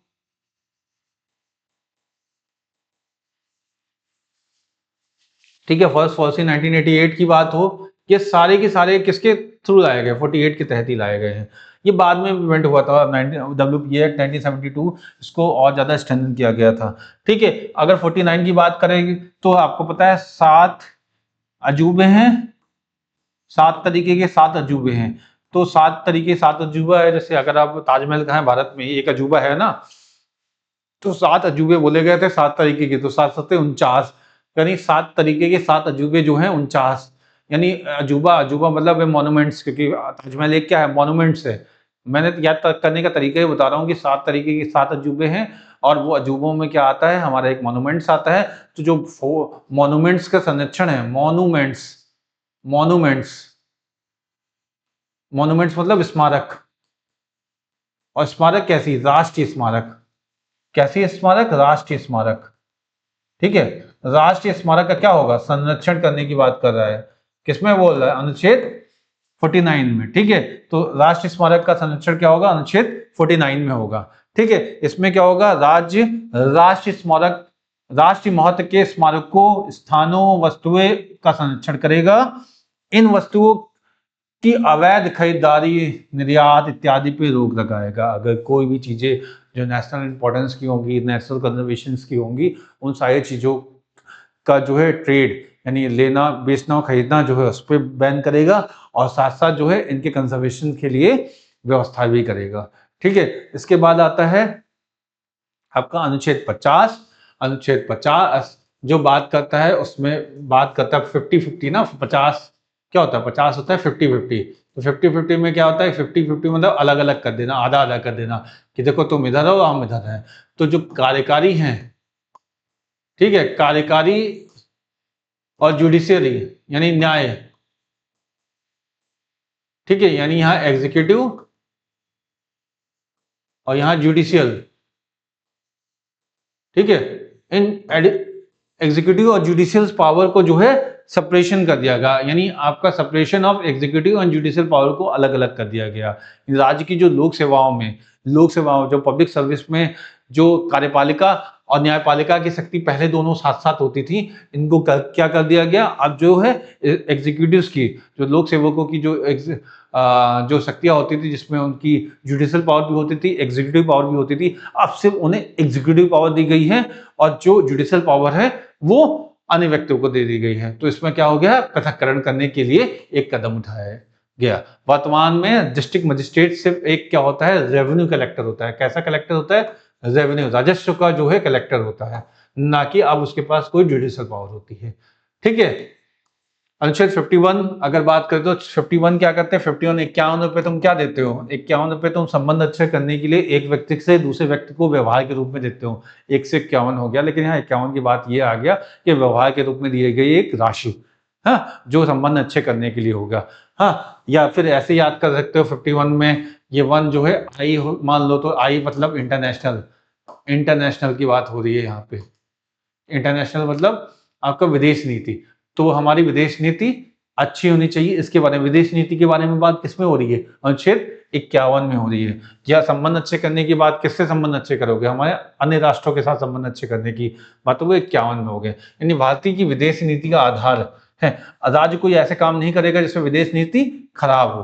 तो राज्य विभिन्न राष्ट्रों के मध्य सम्मानपूर्ण संबंधों, अंतर्राष्ट्रीय विधि, संधिबाध्यताओं के प्रति आदर, अंतर्राष्ट्रीय विवादों में मध्यस्थता के निपटने के लिए प्रयास करेगा। यानी अगर राज्य है तो राज्य यानी है स्टेट या कंट्री जो है विभिन्न राष्ट्रों के मध्य जो सम्मानपूर्ण संबंध रखें, राष्ट्रीय विधि, संधि और बाध्यताओं के प्रति आदर तथा अंतर्राष्ट्रीय विवादों के मध्यस्थता से निपटने के लिए प्रयास करता रहेगा, ठीक है। यानी हमारी जो फॉरेन पॉलिसी होनी चाहिए वो बहुत ही अच्छी होनी चाहिए, जिसमें हम हर तरीके से एक पॉजिटिव नोशंस के तहत अपने आप को प्रेजेंट कर पाए। अब राज्य की नीति निर्देशक तत्वों की बात करें तो ये 3 दड़ों में बटा हुआ है, जिसमें कुछ विचारधारा गांधीवादी हैं, कुछ विचारधारा समाजवादी हैं और कुछ उदारवादी हैं। अगर मैं गांधीवादी की बात करूं तो आपने देखा था अनुच्छेद 40 जो पंचायत की बात कर रहा है, 43A जिसमें कॉटेज इंडस्ट्री की बात कर रहे हैं, यानी कुटीर उद्योग के संवर्धन की बात कर रहा है, सहकारिता के बढ़ावे की बात कर रहा था 43B, ठीक है। और उसके बाद 46 जिसमें SC/ST और जो वीकर सेक्शन है उनकी शिक्षा और अर्थ की अभिवृद्धि के लिए जो भी प्रयोजन किए जा सकते हैं सरकार के द्वारा, वो प्रयोजन किए जाएंगे, ठीक है। 47, ठीक है, 47, 48, 47 में ये कहा गया नशीले पदार्थों का जो सेवन होगा वो बंद किया जाए, योग और आहार के क्षेत्र में जो भी वृद्धि की जा सकती है उसको किया जाए। 48 में जहाँ पे आपने बात की मल्चिंग एनिमल्स हो सकते, दुधारू पशुओं के संरक्षण की बात की गई, गौवध को बंद किया जाना चाहिए और एक अच्छी व्यवस्था को डेवलपमेंट किया जाना चाहिए। तो ये सारी की सारी गांधीवादी विचारधारा को बोलते हैं, जहाँ 46, 47, 48 और 43 का जो 43 और 44 का बी है। समाजवादी विचारधारा की बात करेंगे तो अनुच्छेद 38 हो गया, जिसमें वेलफेयर स्टेट की बात की गई, कल्याणकारी राज्य की बात की गई, जस्टिस की बात की गई है, वो जस्टिस कैसे होने चाहिए, सोशियो इकोनॉमिक और पॉलिटिकल जस्टिस होनी चाहिए, यानी आर्थिक, सामाजिक और साथ-साथ राजनीतिक न्याय जो होने चाहिए वो आपको पूर्ण तरीके से न्यायोचित तरीके से मिलना चाहिए। साथ-साथ आपकी जो असमानता है, कैसी असमानता? चाहे वो स्टेटस की हो या अपॉर्च्युनिटी की हो या इनकम की हो, उन सबको ख़त्म करते हुए सबको बराबर तरीके से दी जानी चाहिए। 39 में आपको बात की गई है, 39 में हमने वो पीएससी इन एलडीसी इन पीएससी की बात की गई थी, जिसमें समान कार्य के लिए समान वेतन की बात की गई है, ठीक है? उसी तरह से 39 ए में लीगल एड की बात की गई है, जो किसी व्यक्ति को अगर वो असक्षम है अपने लिए कोई लीगल एड लेने के लिए, तो उसके लिए एक व्यवस्था करने की बात की गई है। 41 में जहाँ बात की गई है आपका सहायता प्रदान करने के लिए शिक्षा और अन्य क्षेत्रों में, ठीक है? शिक्षा और अन्य व्यवस्था आय के साधनों में जो है व्यक्ति को, निःशक्त व्यक्ति को, बेरोज़गार व्यक्ति को और साथ-साथ दुर्बल व्यक्ति को, हाँ, सबको जो है आपका व्यवस्थाएँ मिलनी चाहिए। इसके लिए 41 में बात की गई है। 42 में अगर मैं बात करूँ तो एक जस्टिसेबल और ह्यूमन कंडीशन होनी चाहिए वुमेन्स के लिए, और उसके लिए मैटरनिटी बेनिफिट एक्ट यानी प्रसूति सहायता के लिए व्यवस्था की गई है। 43 में आपको पता है कि कुटीर उद्योग और इन सब की बात की गई है। 43 ए में जहाँ पे लेबर्स को जो है मैनेजमेंट ऑफ द इंडस्ट्री में पार्टिसिपेशन की बात की गई है। 47 में ये देखो कुछ इंटरलैप भी कर रहे हैं वहाँ। 47 में वही है, योगाहार की बात की गई है, अच्छे खाने की व्यवस्था की बात की गई है, नशीले पदार्थों के सेवन पे प्रतिबंध लगाने की बात की गई है, ठीक है? इन सारी चीज़ों को। और अगर उदारवादी विचारधारा की बात करें तो उदार लिबरल प्रिंसिपल क्या कहते हैं कि कट्टरपंथ को छोड़ो, कट्टरपंथ को छोड़कर एक लिबरल विचारधारा की बात करो, ठीक है? जिसमें हर चीज़ हो। तो 44 की बात की गई है जहाँ पे यूसीसी यानी समान सिविल संहिता की बात की गई है या नागरिक संहिता की बात की गई है। 45 में 0 से 6 साल तक के बच्चों, ठीक है? उदारवादी विचारधारा है कि 0 से 6 साल तक के बच्चों को एक अर्ली चाइल्डहुड केयर देनी चाहिए, जिससे वो लिबरल माइंडसेट, एक स्वतंत्र विचारधारा डेवलप कर सके। लिबरल का मतलब ही होता है, उदारवादी का मतलब होता है कि एक लिबरल और एक स्वतंत्र विचारधारा डेवलप कर सके। 48 की बात भी यही की गई है। 48 में भी कुटीर उद्योग का होना हो या फिर अन्य व्यवस्थाओं का ये ना हो, उसमें भी एक पॉजिटिव ही नोशन हो रहा है। जो भी पॉजिटिव विचारधारा होगी वो लिबरल माइंडसेट के कारण ही होगी, ठीक है? 48 ए में जहाँ एनवायरनमेंट को और अच्छा करने की बात हो, ऐसा नहीं हो कि आप अपनी सुविधाओं के लिए एनवायरनमेंट को नुकसान पहुँचाएँ। तो एनवायरनमेंट को एक अच्छा करने की बात जो हो रही है, 48 ए में बात हो रही है, एनवायरनमेंट प्रोटेक्शन की बात हो रही है, यानी तो उसमें 48 या 49 में मॉन्यूमेंट्स कंजर्वेशन की बात हो रही है, ठीक है? या वो सारी की सारी चीज़ें जो राष्ट्र के महत्व को बढ़ाती हैं, राष्ट्र के महत्व को बढ़ाती हैं, उनके संरक्षण की बात हो रही है 49 में। 50 जहाँ पे ये भी एक प्रोग्रेसिव आइडिया है। प्रोग्रेसिव मतलब उदारवादी आइडिया है, जहाँ पे पहले एग्जीक्यूटिव और जुडिशियल पावर एक ही व्यक्ति के हाथ में होती थी। तो उन्होंने कहा कि जो कार्यकारी शक्ति हैं वो कार्यकारी व्यक्ति देखिए, और जो न्याय करने वाला व्यक्ति है वो न्याय करने वाला व्यक्ति देखिए। तो अनुच्छेद 50 में उसको खत्म करके दोनों को अलग-अलग पृथक्करण कर दिया गया है। 51 में अंतर्राष्ट्रीय संबंधों की बात की गई है, क्योंकि आपके अगर संबंध खराब होंगे तो युद्ध होगा तो राज्य का ही नाश होगा। तो इसलिए संबंध अच्छे करने के, उनके साथ मिलनसार व्यवहार करने की बात जो अनुच्छेद 51 में की गई है। तो ये सारी के सारे उदारवादी विचारधारा है। तो इसी के साथ जो है ये जो डीपीएसपी का सेक्शन है ये खत्म होता है। हाँ, आगे चलते हैं। कुछ महापुरुषों ने कुछ अपनी विचारधाराओं को प्रस्तुत किया है, और वो विचारधारा क्या है देखते हैं। दोनों में अंतर देखते हैं कि मौलिक अधिकार और नीति निर्देशक तत्व में क्या अंतर होता है। इसकी प्रकृति नकारात्मक होती है, आपको पता है ये राज्यों के विरुद्ध होते थे। ये राज्यों के संबंध में है तो उसी के संबंध में देखेंगे। ये राज्य के लिए क्या नकारात्मक होते थे, वही ये क्या है, इसकी प्रकृति, इसका नेचर सकारात्मक है। राज्य का कार्य करने को रोकता है, ऑब्वियसली रोकता था क्योंकि कोर्ट ऑफ लॉ में ये प्रकृति वादयुक्त थी, इसकी प्रकृति अवाद योग्य है। बता चुका हूं पहले ही। राज्य को कार्य करने के लिए प्रोत्साहित करता है। जहां पे ये राज्य करने के लिए प्रोत्साहित करता है, वहीं पे आपका ये जो है रोकता था कि अगर राज्य कुछ ऐसे नियम ना बनाए जो नागरिकों के विरुद्ध हों, ठीक है? अगर मौलिक अधिकार की बात की जाए तो ये यूएसए से लिया गया था और ये आयरलैंड से लिया गया है, ठीक है? क्वेश्चन के तौर पे एक देखते हैं तो मौलिक अधिकार और नीति निर्देशक तत्व में कौन बड़ा है? तो ऑब्वियसली कौन बड़ा होगा? अगर मैं अनुच्छेद 39 और 39 में ये क्या किया है कि कंसर्ट डिस्ट्रीब्यूशन ऑफ वेल्थ की एलडीसी है ना, एलडीसी है। एलडीसी कहाँ थे? पीएससी में थे। तो यहाँ डी क्या है? डिस्ट्रीब्यूशन हो गया, और सी क्या हो गया? 39 का सी क्या हो गया? कंसल्टेशन, यानी जो भी वितरण हो न्याय संगत तरीके से वितरण होना चाहिए, जो भी रिसोर्सेस या संसाधन हो, और कंसल्टेशन नहीं होना चाहिए। अगर कंसल्टेशन हो रहा है, कंसल्टेशन का मतलब संगठन संग्रहण हो रहा है, तो उसको खत्म करना चाहिए। को मूल अधिकार 14 और 19 का उल्लंघन किया जा सकता है। हाँ, के लिए मूल अधिकार 14 और 19 का उल्लंघन किया जा सकता है कि अगर भाई मूल अधिकार ये कहता है कि equal protection, equality before law, equal protection of law. मैंने अर्जित किया है कोई चीज, मेरी चीज है, मैं अपनी तरीके से। 19 ये कहता है कि right to speech and expression और right to have a profession. ठीक है, अगर ये सारी चीजें कि मैंने एक व्यापार किया और उसमें मुझे पता है कि मैं अपने रिसोर्सेज को जनित कर रहा हूं, तो मैं अपने अकॉर्डिंग उसको व्यापार कर सकता हूं या उसकी व्यवस्था कर सकता हूं। तो ऐसा नहीं है, ऐसा भी नहीं होना चाहिए कि आप व्यक्ति को नुकसान पहुंचाते हुए वो कार्य कर रहे हो। तो राज्य कुछ ऐसे कानून बनाएगी जिससे इन रिसोर्सेज को छीन सकती है। ये एक तरह का क्या है, निर्बंधन है।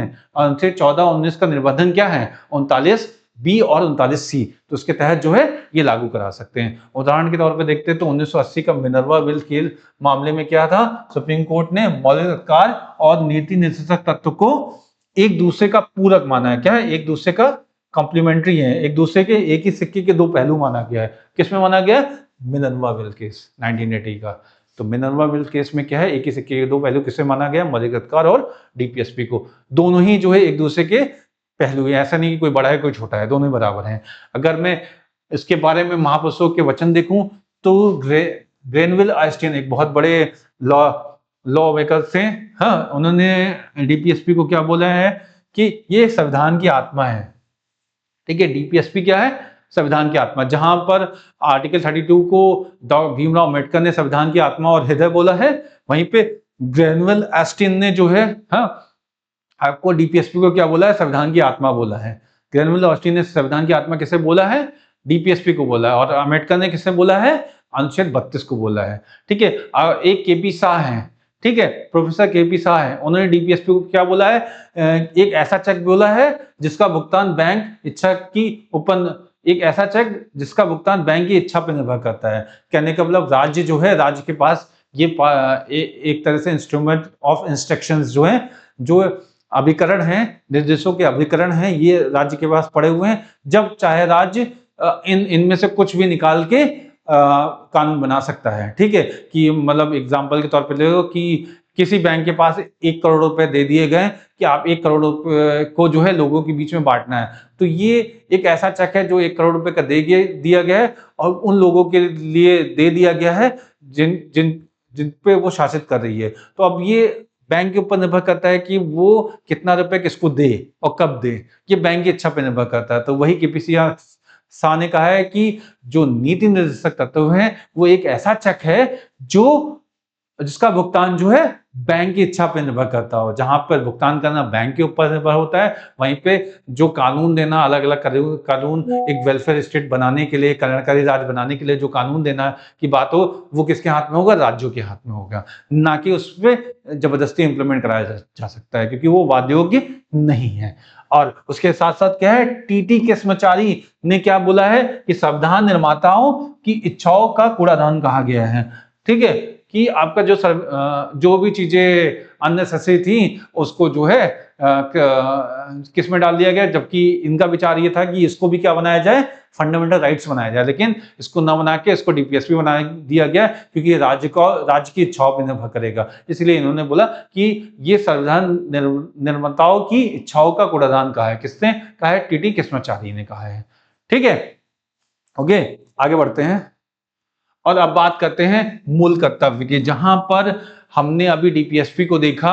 डीपीएसपी आपका directive principle of state policy, राज्य के लिए जो है एक सुविधाजनक इंस्ट्रक्शंस थे, हाँ, अभिकरण थे, जिसको वो धीरे धीरे इंप्लीमेंट करा के एक कल्याणकारी राज्य की स्थापना कर सकती है। और उससे पहले हमने देखा मौलिक कर्तव्य थे, जिसमें राज्यों के विरुद्ध थे, जिसमें व्यक्ति अपने अधिकारों को पूरी तरीके से, जो तरीके से राज्यों के द्वारा लागू करा सकता था, कोर्ट ऑफ लॉ में जाके भी अगर राज्य नहीं लागू करती थी। लेकिन अब ये जो चीज आई है, जहां पहली चीज नागरिकों को मिली थी, हाँ, राज्यों के द्वारा, ठीक है, राज्यों के द्वारा नागरिकों को मिलनी थी, वो उसको ले भी सकते थे, जबरदस्ती भी ले सकते थे। उसी तरह से राज्यों को कुछ अधिकार दिए गए कि राज्य कुछ चीजों को इम्प्लीमेंट कर सकती, नागरिकों के लिए जो है वो चीजें इम्प्लीमेंट कर सकती है। अब एक चीज जो है वो नागरिकों के ऊपर दी गई है। हाँ, नागरिकों को ये कहने के लिए कहा गया है कि आप भारत के नागरिक होने के नाते ये कर्तव्य आपके ऊपर है, निर्भर करते हैं, जिसका निर्वहन आप करेंगे। जहां पे आपको अगर हमने मौलिक कर्तव्य दिए, मौलिक अधिकार दिए हैं, हाँ, और डीपीएसपी दी है, तो उसी तरह से आपकी भी रिस्पॉन्सिबिलिटी बनती है कि आप हमें क्या प्रोवाइड कर रहे हो, आप एक राष्ट्र को क्या प्रोवाइड कर रहे हो, राज्य को क्या प्रोवाइड कर रहे हो, उसके लिए ये व्यवस्था की गई है। और ये कब आया गया था? ये आया था आपका 42वें संविधान संशोधन में आया था 1976 में। ठीक है, किसके? सरदार स्वर्ण सिंह समिति के द्वारा। ठीक है, कितने आए थे टोटल? 10 मौलिक कर्तव्य। तो शुरुआत में कितने थे? 10 मौलिक कर्तव्य थे। ठीक है, 11वां कब आया था? अगर 11वें की बात करें तो वो 86वें संविधान संशोधन के माध्यम में कब? 2002 में जोड़ा गया था। ठीक है, और इसको कहां से लिया गया? इसको विश्व में जापान और भारत के लोकतांत्रिक देश हैं जहां मौलिक कर्तव्यों का प्रावधान मिलता है। दो ही ऐसे हैं जहां पे मौलिक कर्तव्य, फंडामेंटल ड्यूटीज की बात हो रही है, तो वो कहां है? जापान में है फंडामेंटल ड्यूटीज, और दूसरा क्या है आपका? भारत है। ये बेसिकली लिया कहां गया से? तो ये आपको पता है यूएसएसआर, ठीक है, जिसे आप लोग रशिया बोलते हैं अब। ठीक है, रशिया के संविधान से लिया गया, यानी रूस के संविधान से लिया गया है। ठीक है, मौलिक कर्तव्य जो है, मौलिक कर्तव्य क्या है? संविधान का पालन करें और उसके आदर्श संस्थाओं, राष्ट्रध्वज और राष्ट्रगान का आदर करें। ठीक है, अब जैसे यहाँ पे बात करें तो ये एबीसी के तौर पे हम ऐसे पढ़ते हैं, एबीसी। हाँ, तो इसमें ए क्या है? ए अगर हम बात करते हैं तो ए फॉर जो पहला है मौलिक कर्तव्य, जिसे हम लोग बोलते हैं पार्ट 51, पार्ट ए का जो है ये ए है। ठीक है, तो जब हम ए की बात करते हैं वहां पे, तो इसमें ए जो है, स्मॉल ए है, ए फॉर हमने मान लिया एंथम। ठीक है, एंथम क्या है? एंथम आपका क्या है? राष्ट्रगान। क्या है? राष्ट्रगान है। ठीक है, एंथम हो गया राष्ट्रगान। ठीक है, ए फॉर एंथम हो गया। इसी तरह से क्या होगा? फ्लैग होगा। फ्लैग हो, लेकिन यहाँ पे एक चीज याद रखिएगा, यहाँ पे एम्बलम नहीं है। एम्बलम नहीं है, यानी राष्ट्र प्रतीक नहीं है, एम्बलम का सम्मान नहीं है यहाँ पे। ठीक है, ना तो राष्ट्रगीत है। ठीक है, ना तो गीत है, ना तो गीत है, ना तो एम्बलम है। ठीक है, यहाँ पे क्या है? राष्ट्रगान है और फ्लैग है। यानी अगर संविधान का पालन करें, पहली बात तो क्या है कि आपको क्या करना है? आपको संविधान का पालन करना है, और उसके साथ साथ जो भी उसकी आदर्शवादी संस्थाएं हैं, जैसे राष्ट्रध्वज हो गया, राष्ट्रगान हो गया, उसका आदर करें। ठीक है, एम्बलम की बात नहीं की गई है, और आपका राष्ट्रगीत की बात नहीं की, वंदे मातरम की बात नहीं की गई है। ठीक है, तो ये वंदे मातरम की बात नहीं की गई है, और साथ साथ एम्बलम की बात नहीं की गई है। ये बात की गई मौलिक कर्तव्यों में कि संविधान का आप जो है पालन करें, और साथ साथ राष्ट्रध्वज और राष्ट्रीय गान का आदर करें। ठीक है, ये किसमें बात की गई है? ए में कही गई है। ठीक है, इसके बाद आगे चलते हैं, और उसके बाद देखते हैं बी में क्या हुआ है। बी यानी पॉइंट 2 में जो बी है, बी, बी फॉर बापू। अगर मैं बी फॉर बोलूं तो बापू, बापू या भगत सिंह। ये दोनों लोग कौन थे? ये दोनों लोग क्या थे? भगत सिंह। ये कौन थे? फ्रीडम फाइटर्स थे। क्या थे? फ्रीडम फाइटर्स थे। तो फ्रीडम फाइटर यानी स्वतंत्रता संग्राम सेनानियों के जो भी आदर्श और विचारधारा होंगे, उनका क्या करना चाहिए? उनसे प्रेरित होते हुए हमें उनके उच्च आदर्शों को हृदय में संजोए रखने और उसका पालन करना चाहिए। किसके? राष्ट्र आंदोलन को प्रेरित करने वाले जितने भी लोग होंगे उनके लिए, चाहे वो बापू, बी फॉर बापू या भगत सिंह। इससे जो बी है, जो दूसरा पार्ट है, उसमें बापू और भगत सिंह से ये इंप्लीमेंट लगेगी। ये कौन थे? ये स्वतंत्रता संग्राम सेनानी थे, और जब ये स्वतंत्रता संग्राम सेनानी थे तो इनके द्वारा जो है, जो भी आइडियल्स होंगे, जो विचारधारा होंगी, उनसे हम प्रेरित हों, और उससे क्या है, उस उनके जो आदर्श हैं उनको सजो के हम आगे बढ़ें। ठीक है, हमें ये करना है। ठीक है, सी फॉर क्या है? सी फॉर सी सुई, सी सुई, या सी फॉर कंसोलिडेशन भी होता है। कंसोलिडेशन मतलब संगठन। ठीक है, कंसोलिडेशन, और कंसोलिडेशन संगठन कब होगा? जब सब इकट्ठा होंगे। सब इकट्ठा कब होंगे? ठीक है, सब इकट्ठा तभी होंगे जब सार्वभौमिकता बनी रहेगी, यूनिटी बनी रहेगी और अखंडता बनी रहेगी। इकट्ठा तो तभी होते हैं जब सारे राष्ट्र जो है, सारे राज्य एक साथ जुड़ के एक अखंड भारत का निर्माण करेंगे। जब भाषाई आधार पर न लड़के एक साथ जो है एक संगठनात्मक राज्य का आह्वान करेंगे। तो स्वी में मतलब यहाँ पे क्या होगा? सोवर्निटी। सोवर्निटी का मतलब क्या होगा? संप्रभुता, यूनिटी, एकता, और इंटीग्रिटी मतलब क्या हो गया? आपका अखंडता। ठीक है, को अक्षुण्ण बनाए रखें और रक्षा करें। ठीक है, उसी देश की रक्षा करें। ठीक है, तो ये क्या है, भारत की संप्रभुता, एकता और अखंडता को अक्षुण्ण रखे की बात किसमें की गई है, आपका सी में कही गई। यानी ये जो है ये आपका 51 का पार्ट ए का ये बी था, ये सी है। ठीक है, अब इसके बाद डी डी है। ठीक है, ये डी है, तो अगर हम डी की बात करेंगे, डी फॉर क्या हो जाएगा, डिफेंस हो जाएगा। ठीक है, डिफेंस का मतलब रक्षा करना। तो रक्षा करना क्या है, ये देश की रक्षा के लिए जब भी आह्वान किया जाए तो आप राष्ट्र सेवा के लिए हमेशा तत्पर हो। डी फॉर डिफेंस, यानी अगर जब भी जरूरत हो तो आप राष्ट्र सेवा के लिए हमेशा तत्पर हो। डी के बाद क्या आएगा, सी डी ई। हाँ, ई की बात कर रहा है तो इक्वालिटी की बात करेगा, इक्वालिटी की बात करेगा तो यानी आपका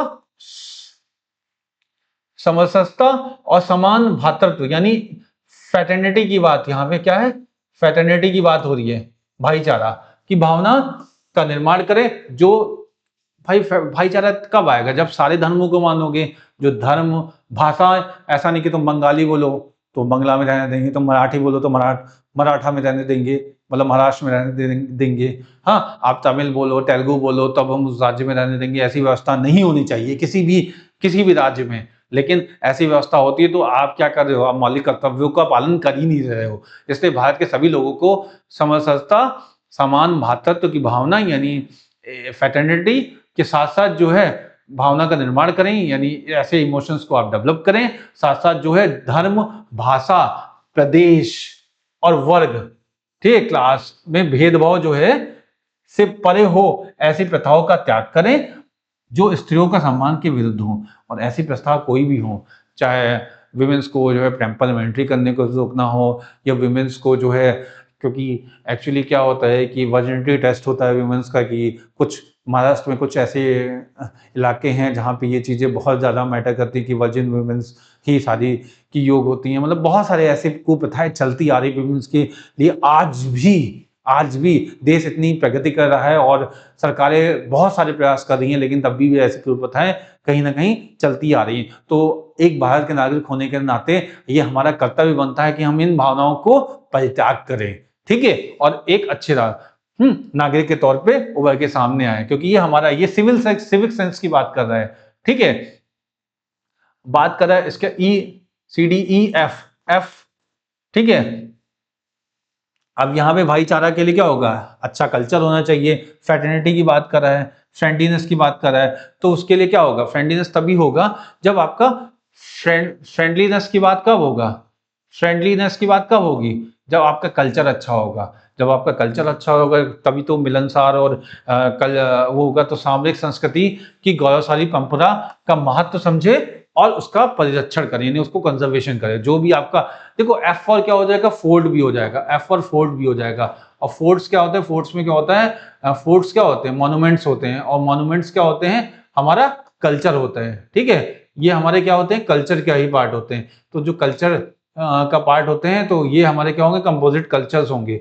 तो एफ फॉर फोर्ट हो गया, फ्रेंडलीनेस हो गया। ये क्या करेंगे, हमारे कल्चर को कंजर्व करके रखने की, एक तो इनकी गौरवशाली परंपरा और महत्व को समझें। जितने मॉन्यूमेंट्स हो गए, जितने भी मंदिर हो गए, इन सारे इनकी जो गौरवशाली परंपरा है उसको समझें, उसका संरक्षण भी करें।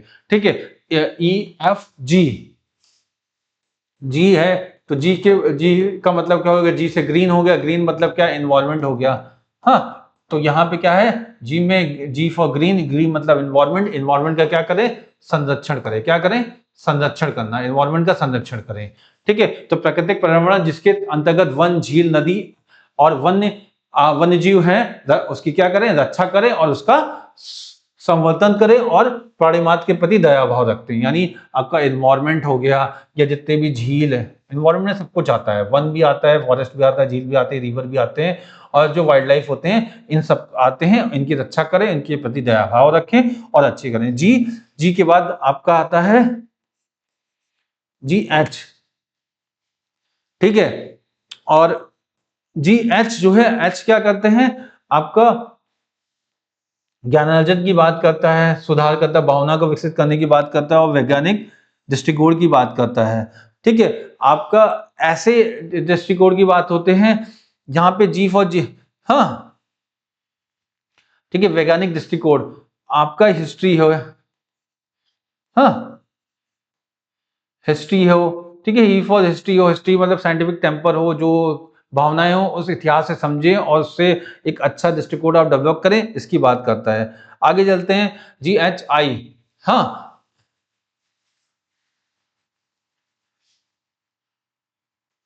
आई की वाई करता है तो आपको पता है कि आपका eye for eye, eye for eye, eye for eye क्या होता है? एक दूसरे से आंखें दिखाओगे तो क्या होगा? वायलेंस होगा ही होगा। और जब वायलेंस होगा, आई फॉर आई यानी आंखों से आंखें दिखाओगे तो टकराव होगा, टकराव होगा तो लड़ाई होगी, वायलेंस होगा तो वायलेंस में क्या होगा? किसकी संपत्ति का नुकसान होगा? राज्य की संपत्ति का नुकसान होगा। तो क्या होगा? राज्य की संपत्ति का नुकसान ना हो इसके लिए क्या हो? सार्वजनिक संपत्ति को सुरक्षित रखें और हिंसा से दूर रहें। ठीक है, आई फॉर आई यानी वायलेंस से दूर रहो और राज्य की संपत्ति, जो राज्य है, राज्य की संपत्ति, क्योंकि अगर हिंसा होगी तो राज्य की संपत्ति का नुकसान तो हो गई है, तो राज्य की संपत्ति को सुरक्षित रखें और हिंसा से दूर रहें, इसकी बात की गई है। GHI। आई के बाद क्या है? जे। जे फॉर यहाँ पे जे है तो जे फॉर क्या हो जाएगा? जीनियस हो जाएगा। और जीनियस कौन होते हैं? जीनियस वही होते हैं इनके अंदर क्या होता है, हाँ, या जैक ऑफ ऑल। ठीक है, जैक ऑफ ऑल वही होंगे जो जीनियस होंगे। Jack, J for Jack, Jack of all, J for genius. Genius वही होंगे जिनके अंदर क्या होगा? साइंटिफिक टेम्पर होगा। क्या होगा? साइंटिफिक टेम्पर होगा। ठीक है, साइंटिफिक टेम्पर होगा यानी व्यक्तिगत और सामूहिक गतिविधियों में सभी क्षेत्रों में उत्कर्ष और और बढ़ने के लिए सतत प्रयास करे, जिसमें राष्ट्र निरंतर बढ़ते रहने के लिए प्रयत्न और उपलब्धि की ओर नई ऊंचाइयों को ग्रहण करे। ठीक है जी। आई, जे। के क्या होगा? अगर आपको पता है के मतलब होता है नॉलेज, और नॉलेज कब आती है? नॉलेज तभी आती है जब शिक्षा ग्रहण करते हो। ठीक है, तो ये के जो है, जो कि 86वें संविधान संशोधन के द्वारा जोड़ा गया है, वो आपका कैरी आउट हो रहा है। ठीक है, टेक्निकल फेलियर आ गया है, थोड़ा सा 1 मिनट रुकिए बस।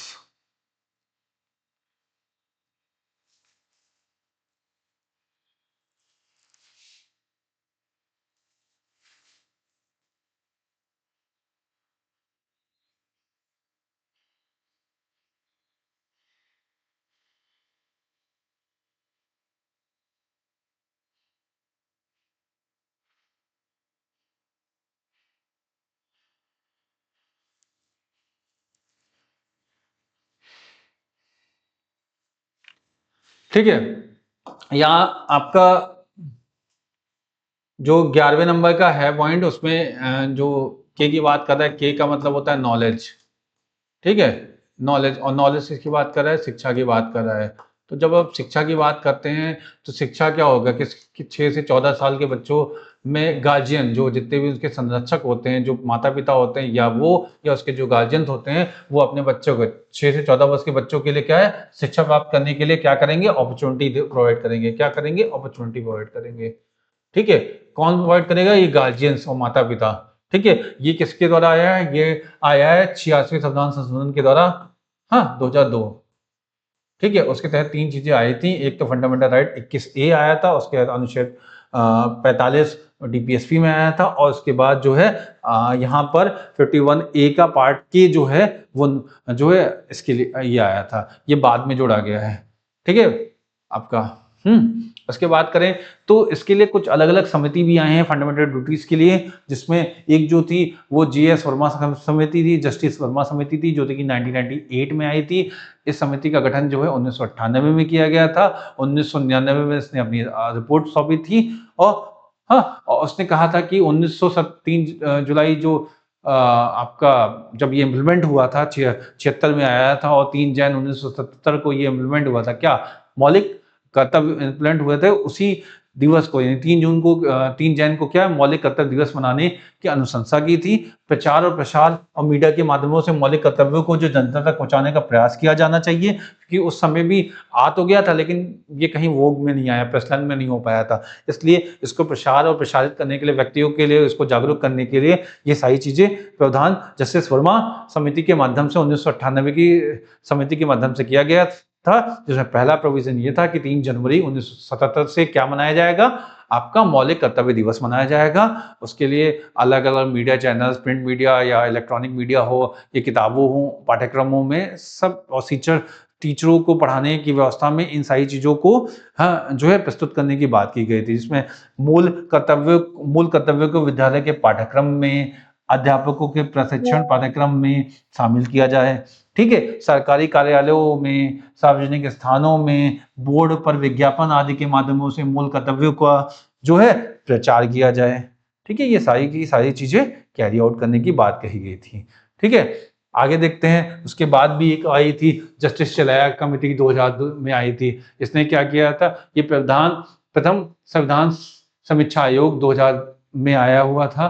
हाँ, इससे निम्न सिफारिश की थी। इन्होंने क्या कहा था कि मौलिक कर्तव्य भाग 2 में होने चाहिए। ठीक है? भाग 2 में होने चाहिए, क्योंकि जब आपका नागरिक बनते हो तो नागरिक के कर्तव्य भी उसी के साथ-साथ जुड़ जाने चाहिए थे, इसलिए इसको भाग 2 में जोड़ना चाहिए था। उसके दूसरी चीज़ इन्होंने क्या बोला था कि भारत का प्रत्येक नागरिक अपने दैनिक जीवन में निम्न कर्तव्यों का पालन करेगा। जो भी कर्तव्य दिए गए हैं, उन कर्तव्यों का पालन करेगा। उस कर्तव्य में क्या है कि अगर मौलिक कर्तव्यों का उल्लंघन करने पर व्यक्ति को जेल नहीं भेजा जाएगा, अतः ये वाद योग्य है। ये वाद योग्य नहीं है, परंतु इसके अंतर्गत दिए गए विषयों के तहत व्यक्ति जेल जा सकता है। अगर इसका अवहेलना करेगा तो वाद योग्य तो नहीं है, लेकिन इसका ये मतलब नहीं कि अगर आपने नहीं किया तो आपको जेल नहीं भेजा जाएगा। भाई कुछ ऐसी कंडीशन रखो जिसमें अगर ये ऐसे करते हैं, जिसमें ये जितने भी फ्रीडम फाइटर्स हैं उनके बारे में गलत शब्द प्रयोग करते हैं, तो उस केस के तहत उनको जेल भेजा जाए। ऐसे जितने भी प्रावधान दिए गए हैं, अगर उसकी अवहेलना करते हुए कोई व्यक्ति पकड़ा जाता है, उसको जेल भेजा जाए। इसका इतना ज़्यादा जो है प्रचलन में नहीं आ पाया, सरकार ने कभी इसके बारे में ध्यान भी नहीं दिया। ठीक है? लेकिन इन्होंने अपनी विचारधारा उस समय प्रस्तुत की थी। तो इसी के साथ जो है हमारा जो है डीपीएसपी, हाँ, डीपीएसपी और फंडामेंटल ड्यूटी दोनों समाप्त होते हैं। मैं आशा करता हूँ कि ये क्लास आपके लिए डीपीएसपी और फंडामेंटल ड्यूटीज़ के में उपस्थित जितनी भी परेशानियाँ हैं उसको दूर करने में सहायता करेगी। अगर आपको किसी तरह की दिक्कत आती है तो आप हमें कमेंट सेक्शन में कमेंट करके पिंग कर सकते हैं और इसका जवाब हम आपको अगले वीडियो के माध्यम से प्रस्तुत कर पाएँगे। ठीक है? इसी के साथ ये क्लास यहीं पे समाप्त करते हैं। नमस्कार।